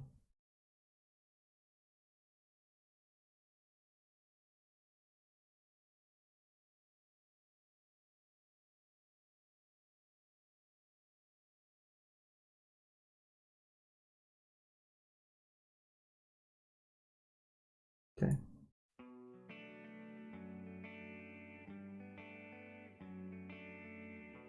As the first real introduction to the intensity and grandeur of Nationals, Karasuno vs Inarizaki is a match vastly unlike any other in Haikyuu, due in large part to the layered unpredictability at play here. In the early stages, the opponents are built up as a modern powerhouse, a challenger at the top of their game, favorites for Nationals, reckless. Sorry, let me move this so you guys don't have me blocking the and erratic, yet unbelievably talented. Not an established giant of old, but an up-and-coming great with ambitions of solidifying a contemporary legacy. And through Atsumu, we have a pretty solid hook and connection between the two teams, but it's nothing as personal as the past games against Seijo or Shiratorizawa, nor the potential matchups that could have happened against Nekoma or Fukurodani. So going into this game, I didn't really know what to expect. While Kageyama did form an interesting relationship with Atsumu, there were no huge rivalries, no feuds or established history between the teams, and I wondered how Furudate intended to approach this match to make it as monumental as the story built it up to be. Yet what it dominoed into was something very special, becoming more and more intimate and all-encompassing of the beauty of the series as it went on, and ending with what I view as an underscoring of Haikyuu's core philosophy. But most of all, it became a celebration more than anything else. From the beginning, Hinata and Kageyama grin with glee upon seeing how lethal Atsumu's serves are, and how skilled he truly is when the chips are down. In response, they do their quick, and Atsumu is absolutely thrilled and impressed by it, prompting him and Osamu to replicate it themselves. And then they succeed. The gauntlet is thrown, and the dance begins. From then, the entire game follows that sort of structure, becoming a dynamic duel of constant provocations and responses. A match of rhythm, trying to throw one another off using the crowd, timing, expectations, whatever elements they can to turn the tide in their favor. And what ensues is a series of counters as the other team do their best to deal with their adversary's overwhelming strength. Tanaka, Aran, Nishinoya, Atsumu, Kageyama, Osamu, Hinata, The players are constantly pushed to their limits, and with the support of their teammates, they're able to take on the challenge as we see a myriad of flashbacks that help to add context and show us what all of these moments mean for each player.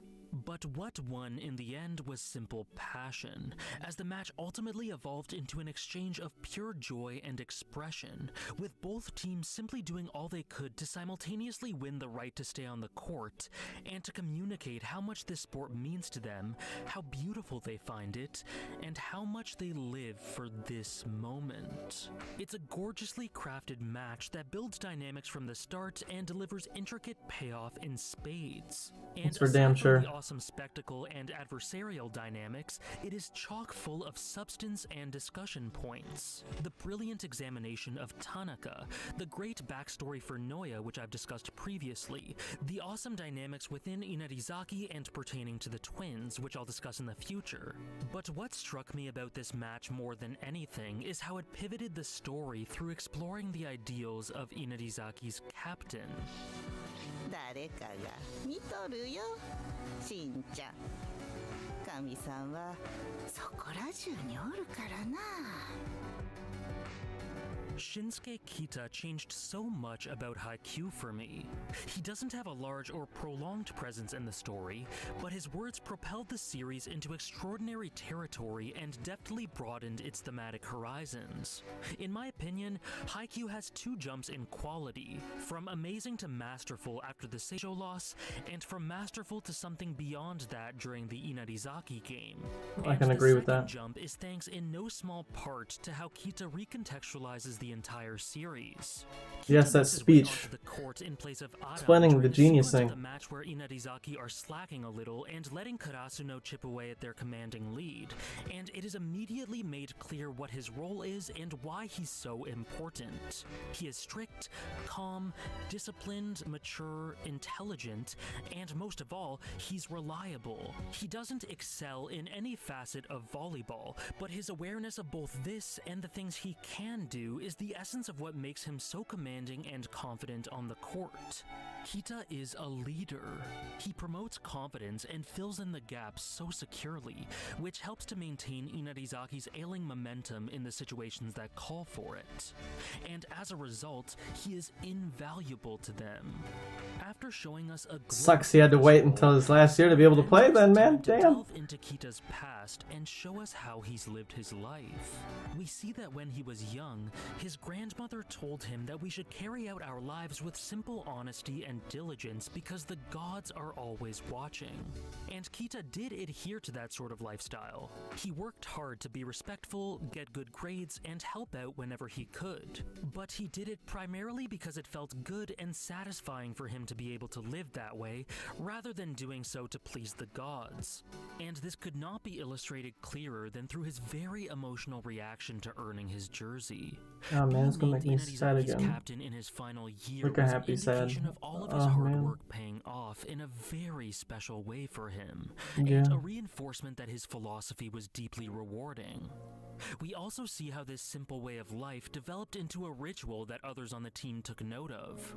Kita made strides to watch out for his teammates and strictly order them to take care of themselves, and he was well known for maintaining his good health, being courteous, helping others, and practicing extremely hard.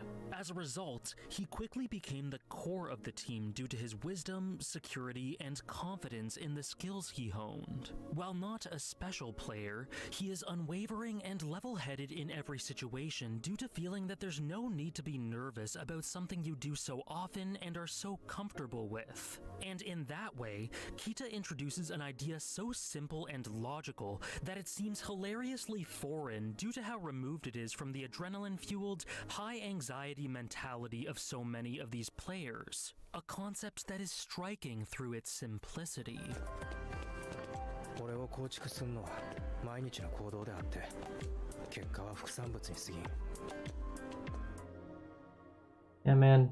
Kita's character became a personal favorite of mine real fast. Just his simpleness. We and the things we are capable of are Yet the complexity result of everything we do before. so interesting. While somewhat of a rapprochement for the lazy, it's a comforting notion at the same time, because adhering to this means believing in karma, that we can get a reward for what we put into things. Obviously, the world can be cruel, and this doesn't work out all the time, but by and large, when it comes to ourselves, we are built upon the small things we do every day.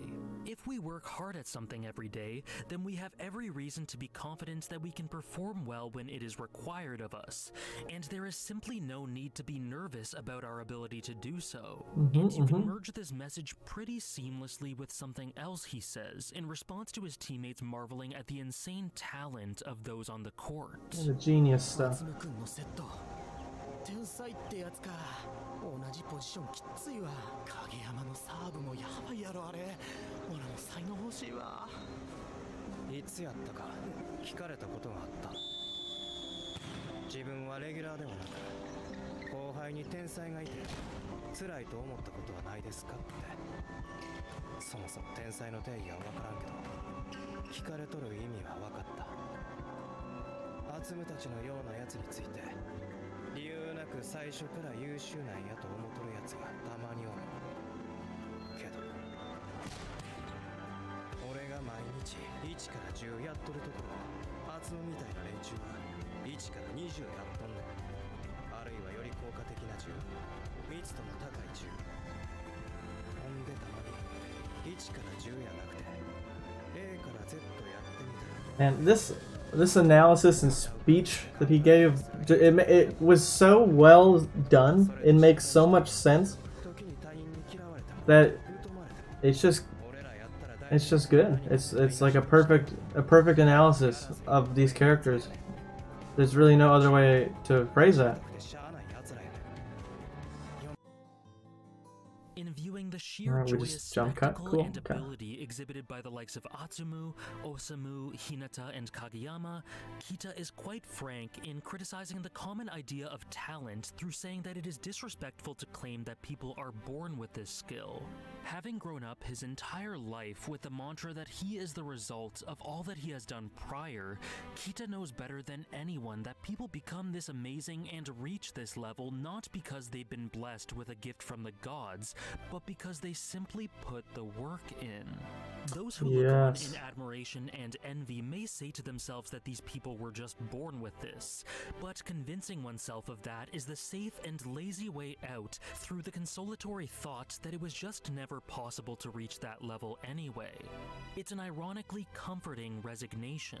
We see a similar sort of idea tackled through Washijo's petty defiance against Hinata, and through both that and Kita's words here, the story greatly criticizes this. There is nothing wrong with viewing sport as one small journey in your life rather than the end goal, and approaching it in that same manner.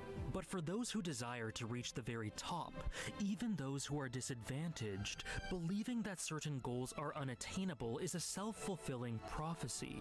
It's those who do believe and do everything they can to reach that peak that will find their The Washijo and Hinata dynamic right there. People have higher Well potential explained. than others for varying reasons. Maybe some do have a natural aptitude or a great sense for the sport. But that sort of thing can only bear fruit through pure hard work and diligence. And so through this, Haikyuu offers a counterpoint to Oikawa's mindset from earlier in the story. During the final point of his last game against Karasuno, he states that this is his chance to make his talent bloom. And even after losing, he bullishly says that his stubborn pride would never allow him to stop chasing his goal. He has far from given up at that point, and he has this unreal drive to become truly great. But prior to this, it's established that Oikawa looked upon people like Kageyama and Ushijima as having been blessed with a talent for the sport that he was bereft of, and he deeply resented them for it. He looked at the things they could do with envy and bitterness, and believed himself to just not be as special as they were. But these words from Kita would seem to contradict this, because he says that this concept of talent is a falsity, at least the way that most people seem to look at it. Through the first half or so of the story, Haikyuu ponders the idea of there being people that were just born to be special in the sport. People like Kageyama, or Ushijima, or Nishinoya, or Atsumu. And through fleshing out Oikawa's struggles and journey, and through placing us in his perspective, it seems to state that this is the way of the world. Despite being one of the best players of his age, Oikawa seemingly condemned himself to being ordinary. Not in the sense that he was average, but that he would never become the best player in the world. That he might be able to make the top 10%, but never the top 1%. However, he was encouraged by Iwa's proclamation that the 6 who are best are the ones who move forward. That this is a team sport, not an individual one. And this gave him a renewed vigor and fresh determination, and steeled him for the chase. But upon seeing his experience throughout the final point against Karasuno, I initially viewed the flashback to his talk with a coach who told him to do all that he could, to never rest or dwell in bitterness at the unfairness of the world, and all of his talk about letting his talent bloom.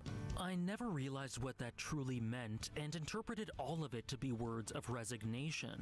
Highly hype, emotional, and thematically potent words, but a consolation prize nonetheless, a way of saying that Oikawa would continue to chase this impossible goal of becoming the best, becoming as special as those he envies, with sheer resolve and without ever accepting defeat.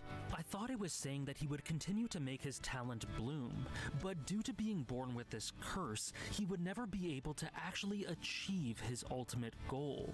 I perceived this all to be the story championing the idea of Oikawa becoming great as a result of the process of pursuing this impossible dream. But I thought that in the same vein, it was an admittance that he'd never be special, and that his defiance in the face of not being extraordinary was to be admired as a result. Haikyuu seemed to be saying that there were simply some rare individuals who will always be better than others due to having some abstract gift, as long as they worked hard. However, I soon realized that Kita's speech and all that we see during the Inarizaki match counter this thought. That maybe Oikawa was wrong early on, and maybe the story wasn't proclaiming this idea of untouchable talent to be the truth. Maybe it was only presenting it as one idea, one take on the concept. Maybe there aren't people that are destined to always be better than others, and maybe the process correlates with where people end up. It is highly likely that Kageyama had a greater aptitude than Oikawa. It's likely that his skill and talent bloomed far earlier than Oikawa, which prompted the latter and his coaches to view him as quote-unquote not a genius. But Kageyama did not magically wake up one day as a volleyball prodigy without dedicating his everything to it from the beginning.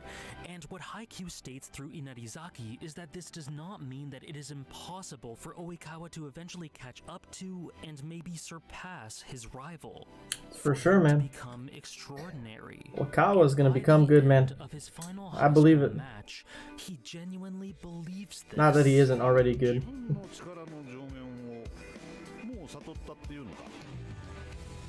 技も体も精神も何一つ出来上がってないのに自分より優れた何かを持っている人間は生まれた時点で自分とは違っているそれを覆すことなどどんな努力工夫仲間をもってしても不可能だそう嘆くのは全ての正しい努力を尽くしてからで遅くない Yeah. That hits harder now, having watched everything. 自分の力はこんなものではないと信じてひたすらまっすぐに道を進んでいくことは辛く苦しい道であるかもしれないけれど But it'll be worth it. This wisdom from For sure. Kita puts Oikawa's experience during the final point into perspective. His flashback to his coach telling him to do all that he can, his insistence on the idea that the possibilities of becoming great only reach zero once you stop trying, and that quote, talent is something you make bloom, instinct is something you polish. It all lines up.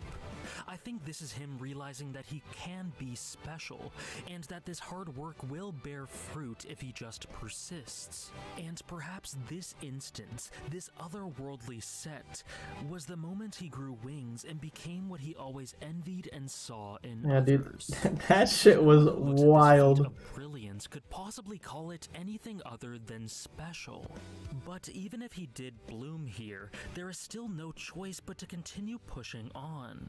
And in any case, Oikawa changed in a way that allowed him to spectate the feats of those he formerly thought of as unreachable, and look at them not as this standard that he will continuously try but never be able to eclipse, and instead as a great challenge, one that is well within his reach as long as he continues to. I was gonna bring up this scene too.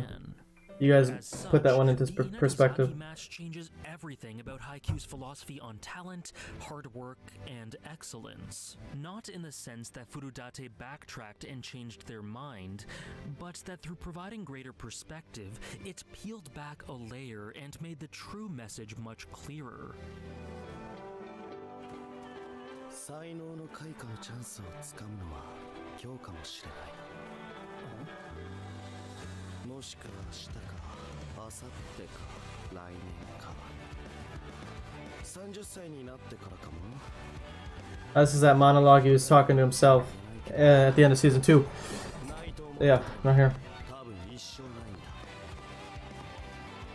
だ。やっぱ及川さん、最近なんか変わったよ。 Perhaps special people are not born with a magical innate ability. Perhaps they have that capacity, but only become special through fighting tooth and nail. And maybe Oikawa was able to pass that threshold in this moment as a prime example of Kita's beliefs. Maybe that was when he became a player on the level of Kageyama and Ushijima.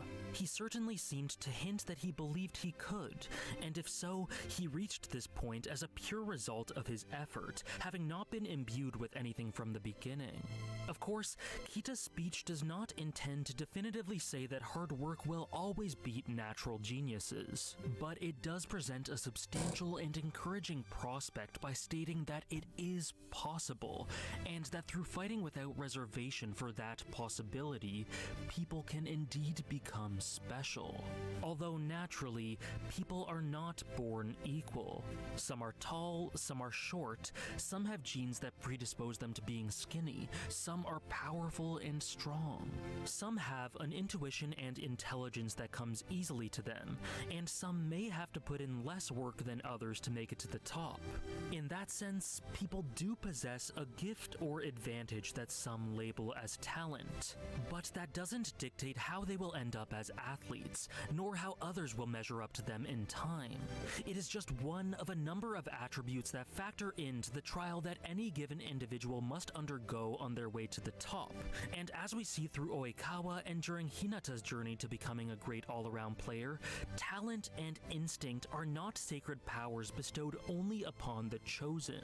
They are not skills that are unattainable through one's own will. Ushijima was lucky to have been born left-handed and tall, but that does not mean that he didn't have to work unbelievably hard to become as good as he is. Great ass point. Hinata was unlucky to be born short, but like hell does that mean that he'll allow that to define him and limit his skill? Exactly. It is both unfair and fair. Some are born with advantages and some with handicaps, but effort does bear fruit, and it is up to us to try everything we can to claw our way past these hurdles and polish ourselves to become the best. And what it comes down to is attitude. If you look at your climb to the top as an unscalable mountain as someone like Washijo did, you'll be unable to see the peak. But if you struggle and train differently and sweat and bleed, maybe you can not only climb to the summit, but sprout wings. We are built upon the small things we do every day, and the end results are no more than a byproduct of that. We are the sum of our own efforts. And as long as we don't stop, as long as we do absolutely everything we can, there are no limits to becoming great. But even still, this is infinitely easier to talk about than it is to execute, and some may consider the resolve and perseverance required to achieve this to be a special talent in itself. けどやっぱり化け物はおると思います。せやな、俺も思う。日々バレエを愛する化け物を追って、そういうやつと会えて、同じコートに立ってネットを挟んで戦える。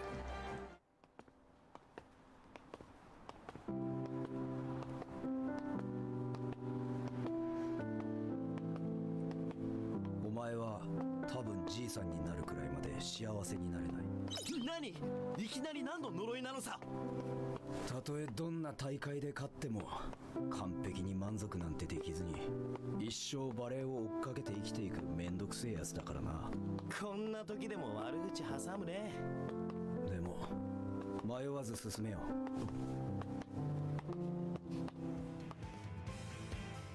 It is difficult to express how lonely of a struggle this journey can be, as well as the amount of mental fortitude needed to reach the summit. However, the key is that it is not impossible. Work bears results, and through putting in an inhuman amount of work, we can achieve an unbelievable result. And only one word can really be used to describe those who not only choose this route, but are able to not give up and come out the other side thankful and bettered by the experience. Not talented, not gifted, not lucky. Monsters. Unrelenting monsters with only one goal in mind who will never stop due to their sheer, bursting passion. And what a joy it is to be able to witness their journey. Many thanks for watching. 俺はバケモンたちの宴に混ざれた人間や。ラッキーやな。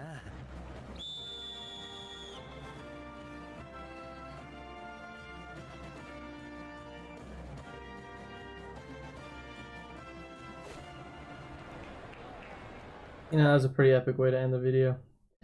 That was really good. I like that. I agree with just about everything that person assessed the show about. I also like the fact that we're bringing back up Oikawa's mindset back in season 2, and that really put it at a whole different perspective for me when comparing it to Kita's philosophy and mindset, and then how it was all explained. That just makes it so much more clearer and also a better understanding of the characters. And yeah, I don't really have much to say other than I agree with it, and I really like the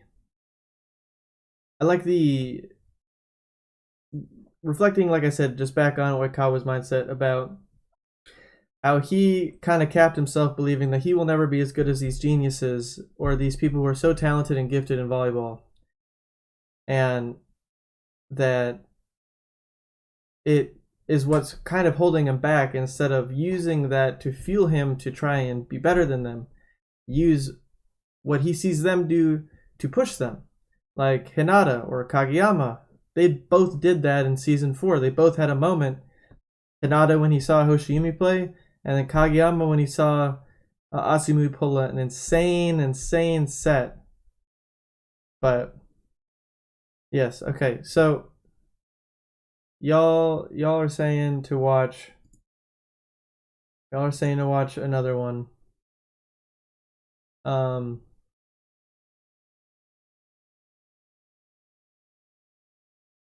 We'll do one more since a few of you really want me to do it. So we'll watch The Terrifying Hunger of Miya Atsumu.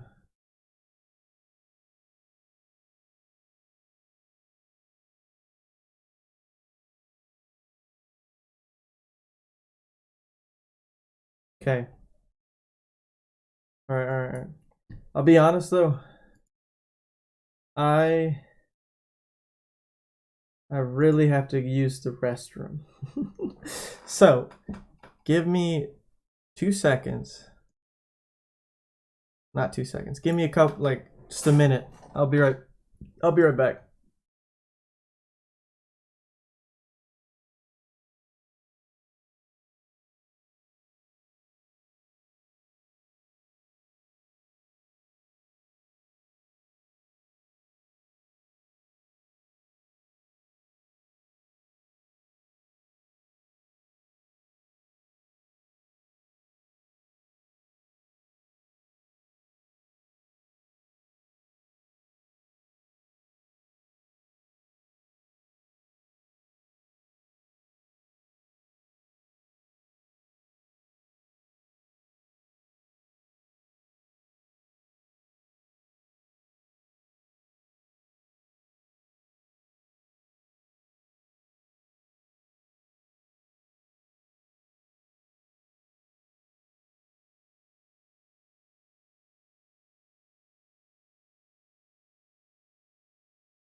So wait. Okay. What do we want to do? I come back and I see the chat. Do you want me to leave this for next stream? It is a 33-minute video. So what do we want to do? Because we can start off next stream that I do with this video before we even read manga if you want. This can be like the kicker. I will watch it, I promise you that. If not now, it can be later. Because I know at some point I have to Okay. We'll watch it.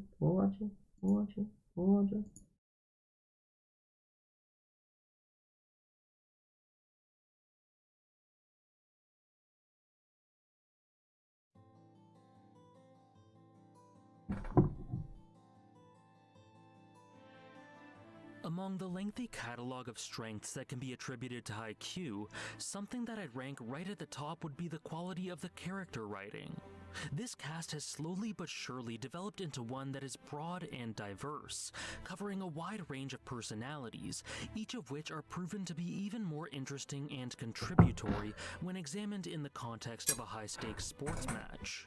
Vulnerable, insecure, and doubtful players trying to work hard to find a place for themselves. Hungry, selfish. Well, if there's manga spoilers, I don't want to watch it though. What do you mean manga spoilers?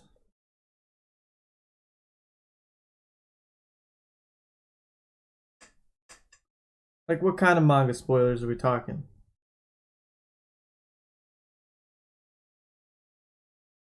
Because before we continue, I really don't want to have something important spoiled for me.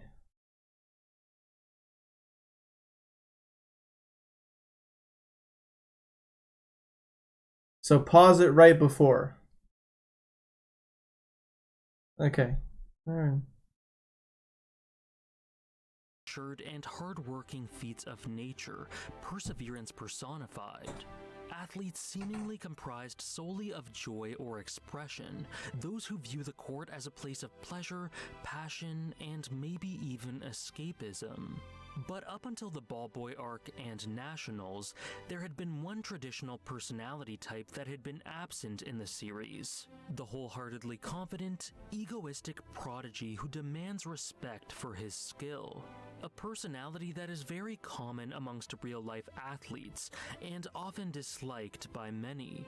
Even Oikawa, who is outwardly confident and prideful a lot of the time, is burdened by insecurity and jealousy at those he views as more special than him, and he himself admits that there are certain players that can just do things he cannot. So there was no real ego-fueled, seemingly arrogant character in the series for the other personalities to bounce off of, until the introduction of Miya Atsumu. Although of course, he is much more than that shallow archetype. The journey of Atsumu is one of a young man who dreamed of reaching the peak of his craft and went about this goal in a way distinct from any other character in the story. But it's key to note that the common thread among these characters is maintained. The idea of that need to be on the court to feel good, to just play one more game to express oneself and be free. That much is entirely unchanged, and that is significant. As children, Atsumu and his twin brother Osamu were stuck into volleyball from the start. When looking at positions, Atsumu found that he admired the setter the most, thinking that it was the coolest. His brother agreed and was quite good at it, but never really had the insatiable yearning that Atsumu had to have the strongest weapons at his disposal, all of them singing to his tune. According to Aran, when the twins were young kids, what stuck out to him the most about them rather than skill or talent was their fighting spirit. Osamu seemed technically better at that age, but while both were fighters that despised losing, Atsumu had a little something extra. An irrepressible hunger. Something akin to that wild look that we see throughout the series in the eyes of the pure volleyball idiots, the ones who feel like they need to keep playing just to survive. That monstrous look. After picking up the setter position, Atsumu never looked back and continued to improve. He grew exponentially and got to the point where he would give his teammates grief for not scoring from his great sets. Naturally, this rubbed people the wrong way, and his teammates began to resent him in a manner sort of similar on the surface to how Kageyama was disliked in middle school, though I must stress that that is only the surface, and that the subtleties in this case were very different. You'd think that any given kid would be hurt by this reaction, or that the thought of being hated by others would leave some scars. But none of that happened with Atsumu. He simply continued on, improving and demanding with no change to his behaviors. In reflection, Aran would describe this unflinching focus and confidence, as well as his lack of concern at being disliked by others, as terrifying. And Atsumu didn't discriminate. He applied this to his brother too, being a brutally harsh critic of him. And of course, in response, Osamu hit back, calling him out as an equal and saying that he's out of line. He'd be sure to tell him that no one is perfect, and that he's screwed up in the past too. He gave as much as he got, and that was vital for pushing the both of them to progress, improve, and ground themselves at least a little bit. 多分アツムの一番恵まれとる点は体格よりいろんな能力よりオサムなんやと思う。どんなに他人が追いつけへんスピードで突っ走ったって互いが互いに絶対追いついてくる。The twins are noted to have been great for each other, blessed despite how much they fought. They pushed each other to be better as rivals, and they reached unbelievable heights for their age. But eventually, everyone, especially Osamu, began to notice that that fire and passion burned just a little brighter in Atsumu. That Osamu just didn't live and breathe and need volleyball in the same way his brother did. Atsumu had something within him that couldn't be satiated, a drive for success and greatness unlike anyone else.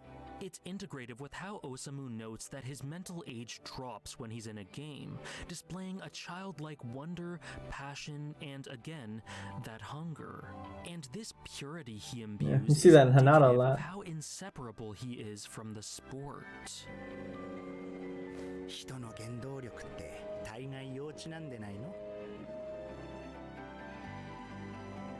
ツムの方が俺よりちょびっとだけ A smidge more than I do. Skip forward to nationals, and Atsumu turned out as most predicted he would. He is widely touted to be the best setter of his age, and one of the very best young players in Japan for a variety of reasons. As a result, he is intensely prideful, he truly believes in himself, and while it seems from the outside that he's mellowed out and relaxed a bit, possibly due to increased confidence, his habits have not changed. ミヤさんのトスもすげえ打ちやすいっす。せやろ？俺のセットで打てへんやつは。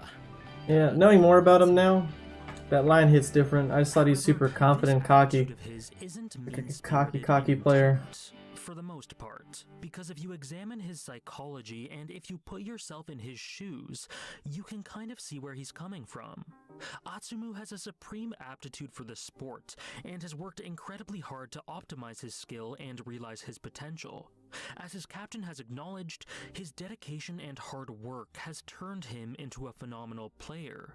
As such, he believes that he deserves respect, and in fact he demands it. When he says that anyone who can't hit his spikes sucks, he doesn't mean that he thinks his spikers need to adjust to accommodate him, which is a key contrast between him and middle school Kageyama.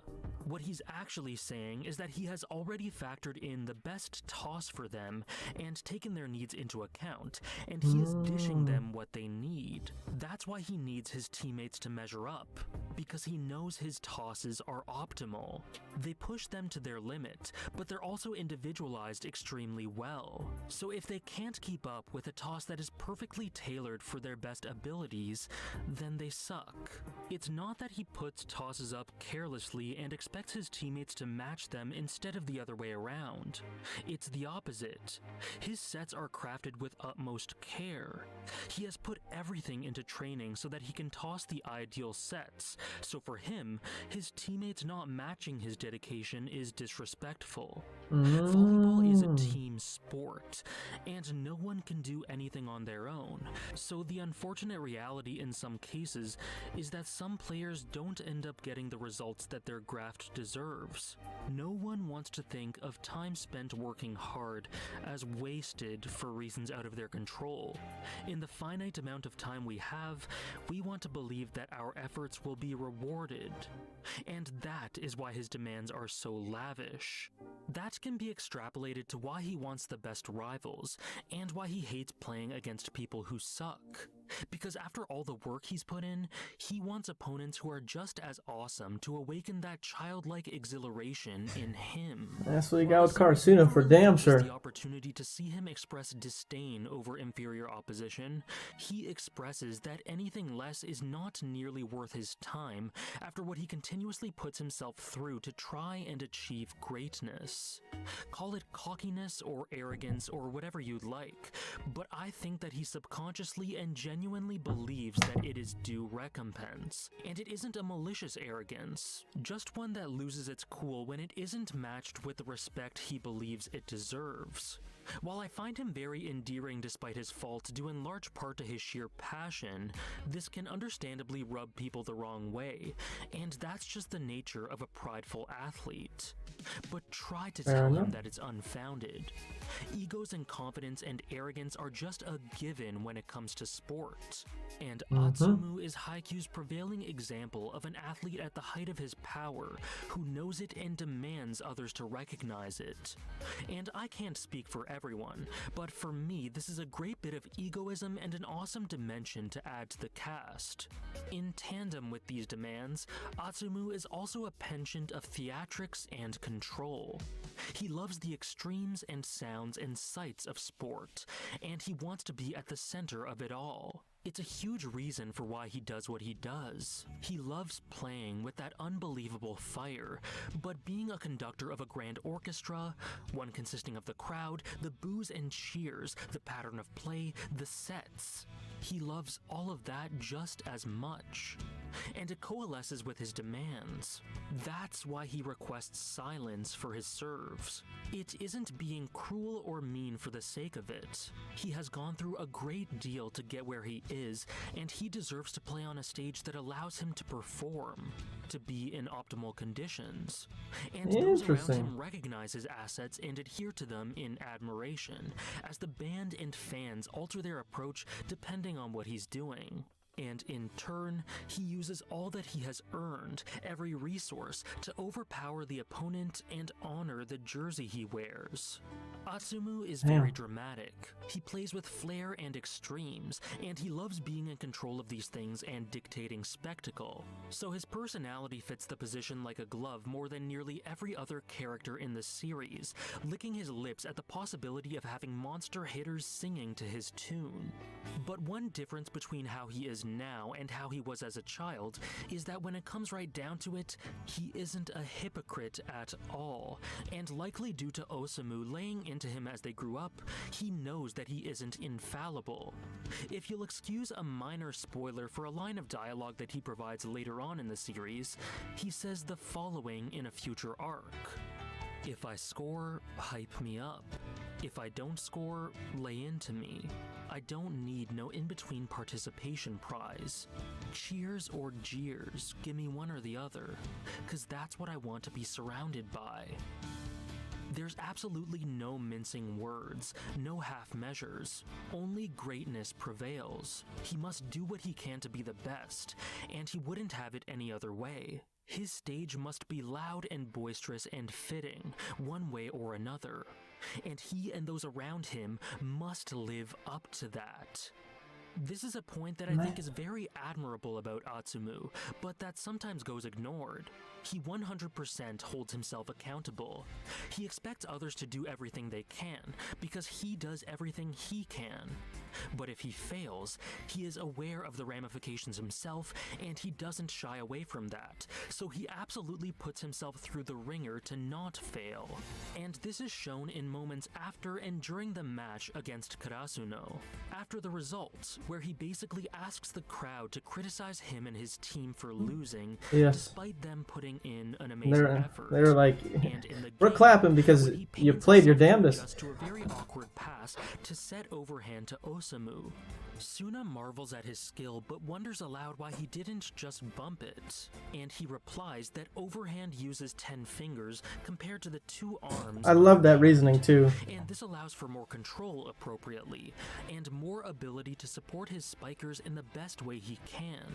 No matter how difficult, he does it because he wants to do the best he can for them, which in turn gives his team the best chance of success. While the end goal does come down to his victory, there is more nuance to it than that, and we see here that he isn't actually selfish as others tend to view him. He does literally all that he can to provide the best possible set in any situation. He's actually very supportive and he very much cares, going through great lengths to provide for his teammates. And he only scolds them after he's done everything he can for them and they still fail. He could use some communication lessons, but his heart really isn't in the wrong place. Fair enough. これこそミヤアズム。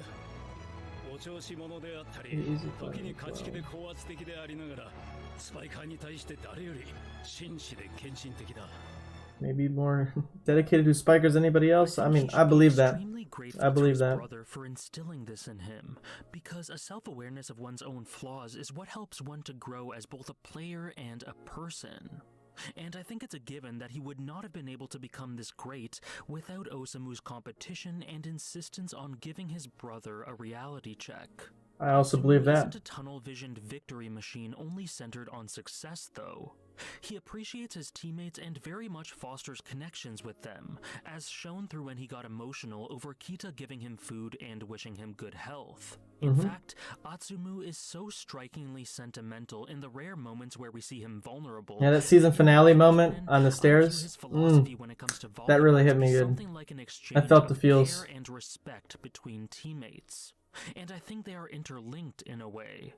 As I mentioned, he's a big advocate of effort being rewarded, with respect, with effort in kind, with execution, with opponents, and with care. It merges interestingly with Kita's proclamation that we are built upon the small things we do every day, and that the end results are a byproduct of that. Atsumu has done everything he can in practice, and so he wants the end results to reflect that. So he gets angry when they don't.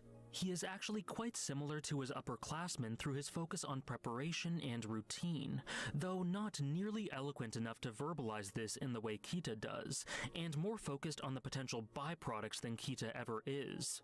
And it should be noted that he also lives for the journey that Kita enjoys as well. So while his philosophy initially seems to be similar to a young Kageyama, it isn't at all. Because whereas Kageyama just selfishly tossed and expected his teammates to keep up with what he wanted to do without taking them into account, Atsumu takes everything into account. His skill, the context of the match, the specific situation, and of course, his teammates' needs and attributes. And only if they fail after that does he lose his cool, because from his perspective, his extreme care and diligence isn't being rewarded. It's actually entirely opposite from Kageyama's early and desperate tunnel vision. He's petty and immature when things don't go his way, but that doesn't mean that he expects things to fall into his lap.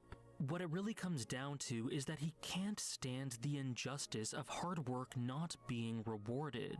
And I think there's something very resonant about that, a parallel with Oikawa in a sense. 俺が毎日1から10やっとるところ、アツムみたいな連中は1から20やっとんねん。あるいはより効果的な10、密度の高い10。ほんでたまに1から10やなくて A から Z やってみたらどんなやろ、おもろいんちゃうかって考えたりするやつらやねん。 And this parallel is understandable primarily because the two are kindred spirits in a sense, since Atsumu is also a poster child for that idea of hunger. The hunger that his brother just didn't seem to have for volleyball, and the hunger that exudes from Hinata and Kageyama. And because of that, because of what he does on his journey to satiating that hunger, he is often viewed as having been born special or talented. But as we noted in the very beginning, what was most notable about Atsumu was his fighting spirit, his passion and desire, not his technique or game sense. Those were aspects that he refined and polished through the years as he ground himself to dust through training as a result of his intangibles. And maybe he did have a high potential for volleyball. Maybe he was born for the sport in that romantic, idealistic way. We have no way of knowing for sure after all. But the point is that none of that manifested in brilliant skill from the beginning, and his current skills were not achieved with any semblance of ease. His I really like this video. I'm sorry I'm so quiet. I'm just taking in this information. He pushed himself and his boundaries further than the vast majority to reach this apex. And in that sense, the real talent he had, that which truly made him a monster, was his yearning and hunger, that need for volleyball synonymous with a need to breathe that only a rare few possess. There are times where you see an athlete playing a sport and see how naturally they seem to do things and think to yourself that they were just gifted and born Oh for man, this. they worked hard to get there. The thing that is the reality of the vast majority of these situations is that this instinct for the sport is something that has been worked on so much that it gives the illusion of a blessing from the gods. Hinata's arc is proof in and of itself that this instinct can be obtained through proper and excruciating training. Oh boy, Hinata, And man. perhaps that ends up being the case for these prodigies more than we think. And all of Atsumu's early life's work and desires come to fruition in Inarizaki's first game at Nationals. His efforts are rewarded in the Monsters Banquet, the match of a lifetime against Karasuno, which slowly but surely engaged him in a joyous manner, making him celebrate the simple fact that he was able to play this beautiful game, teaching him how to proceed in the future to truly become the best at this. This game is just a litany of passion, amazing moments, subconscious and conscious philosophical realizations, and happiness for Atsumu, and it proved to be something of a benchmark for his career and where he wanted to go from here. From how the sparks fly in a heated battle with Hinata and Kageyama and how he resolved to take them down a peg to prevail in a battle of monsters, to how he lost himself with joy in the fire and intensity of the game, being pushed to his limits and having the time of his life. How he talked up Hinata's hunger and admitted to being able to relate to his fire, how he eventually realized that he should just lose himself in the moment and be free in his jubilation to be playing such like-minded and great opponents, which of course led to him and his brother unluckily choosing to use the incredibly high-risk, high-reward minus-tempo quick against the one duo who were aware of the volatility of that sort of reckless approach. That season 1 moment, The man. match finished and Karasuno's victory secured, while feeling the burden of responsibility and the regret of his loss, and while characteristically asking to be chewed out, deep down, Atsumu knows that he'd do it all over again and go for that play every time. Because that is how you grow, how your experiences become ingrained in you and push you onwards. He wouldn't have it any other way, and the onus is on him at this point to keep developing, keep growing and changing and learning. Because that's the joy of sports, expression, and life. Spontaneity, evolution, and liberation. The extremes that he so loves. To be good is to be free, and although he laments his loss, he undoubtedly appreciates the sheer freedom that his opponents allowed him to feel. And though the pain of defeat can be difficult to endure, there's always another chance to go again and experience it once more. Yeah, one day I'm gonna sub for you. I can't wait to see that. There's no way that they said that for no reason.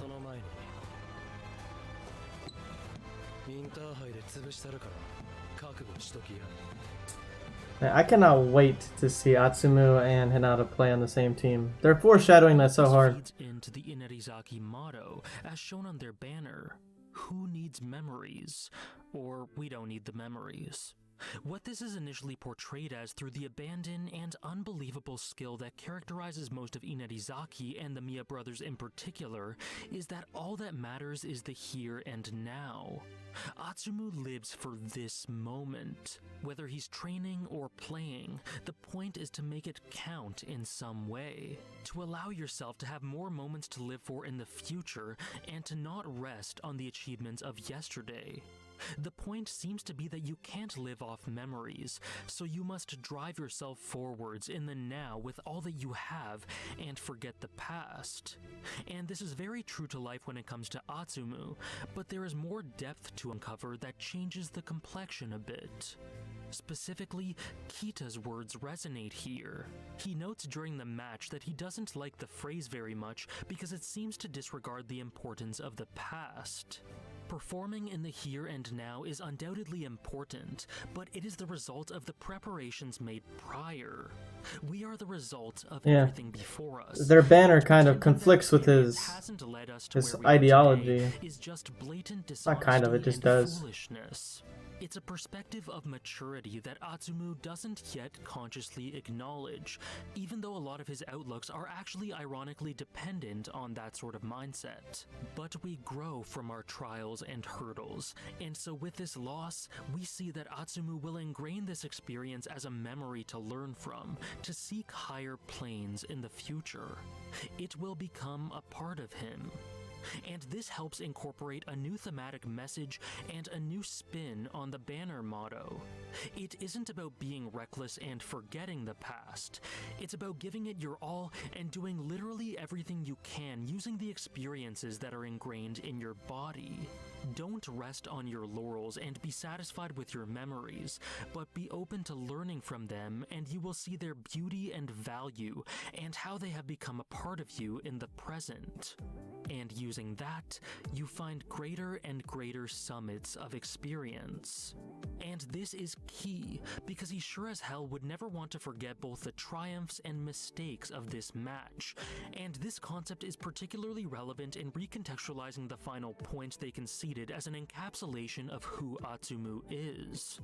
They lost primarily because he got caught up in fun and expression, and came up against the block of two who had tried that in the past, failed, and learned from their mistakes through not forgetting that memory, but taking the experience in.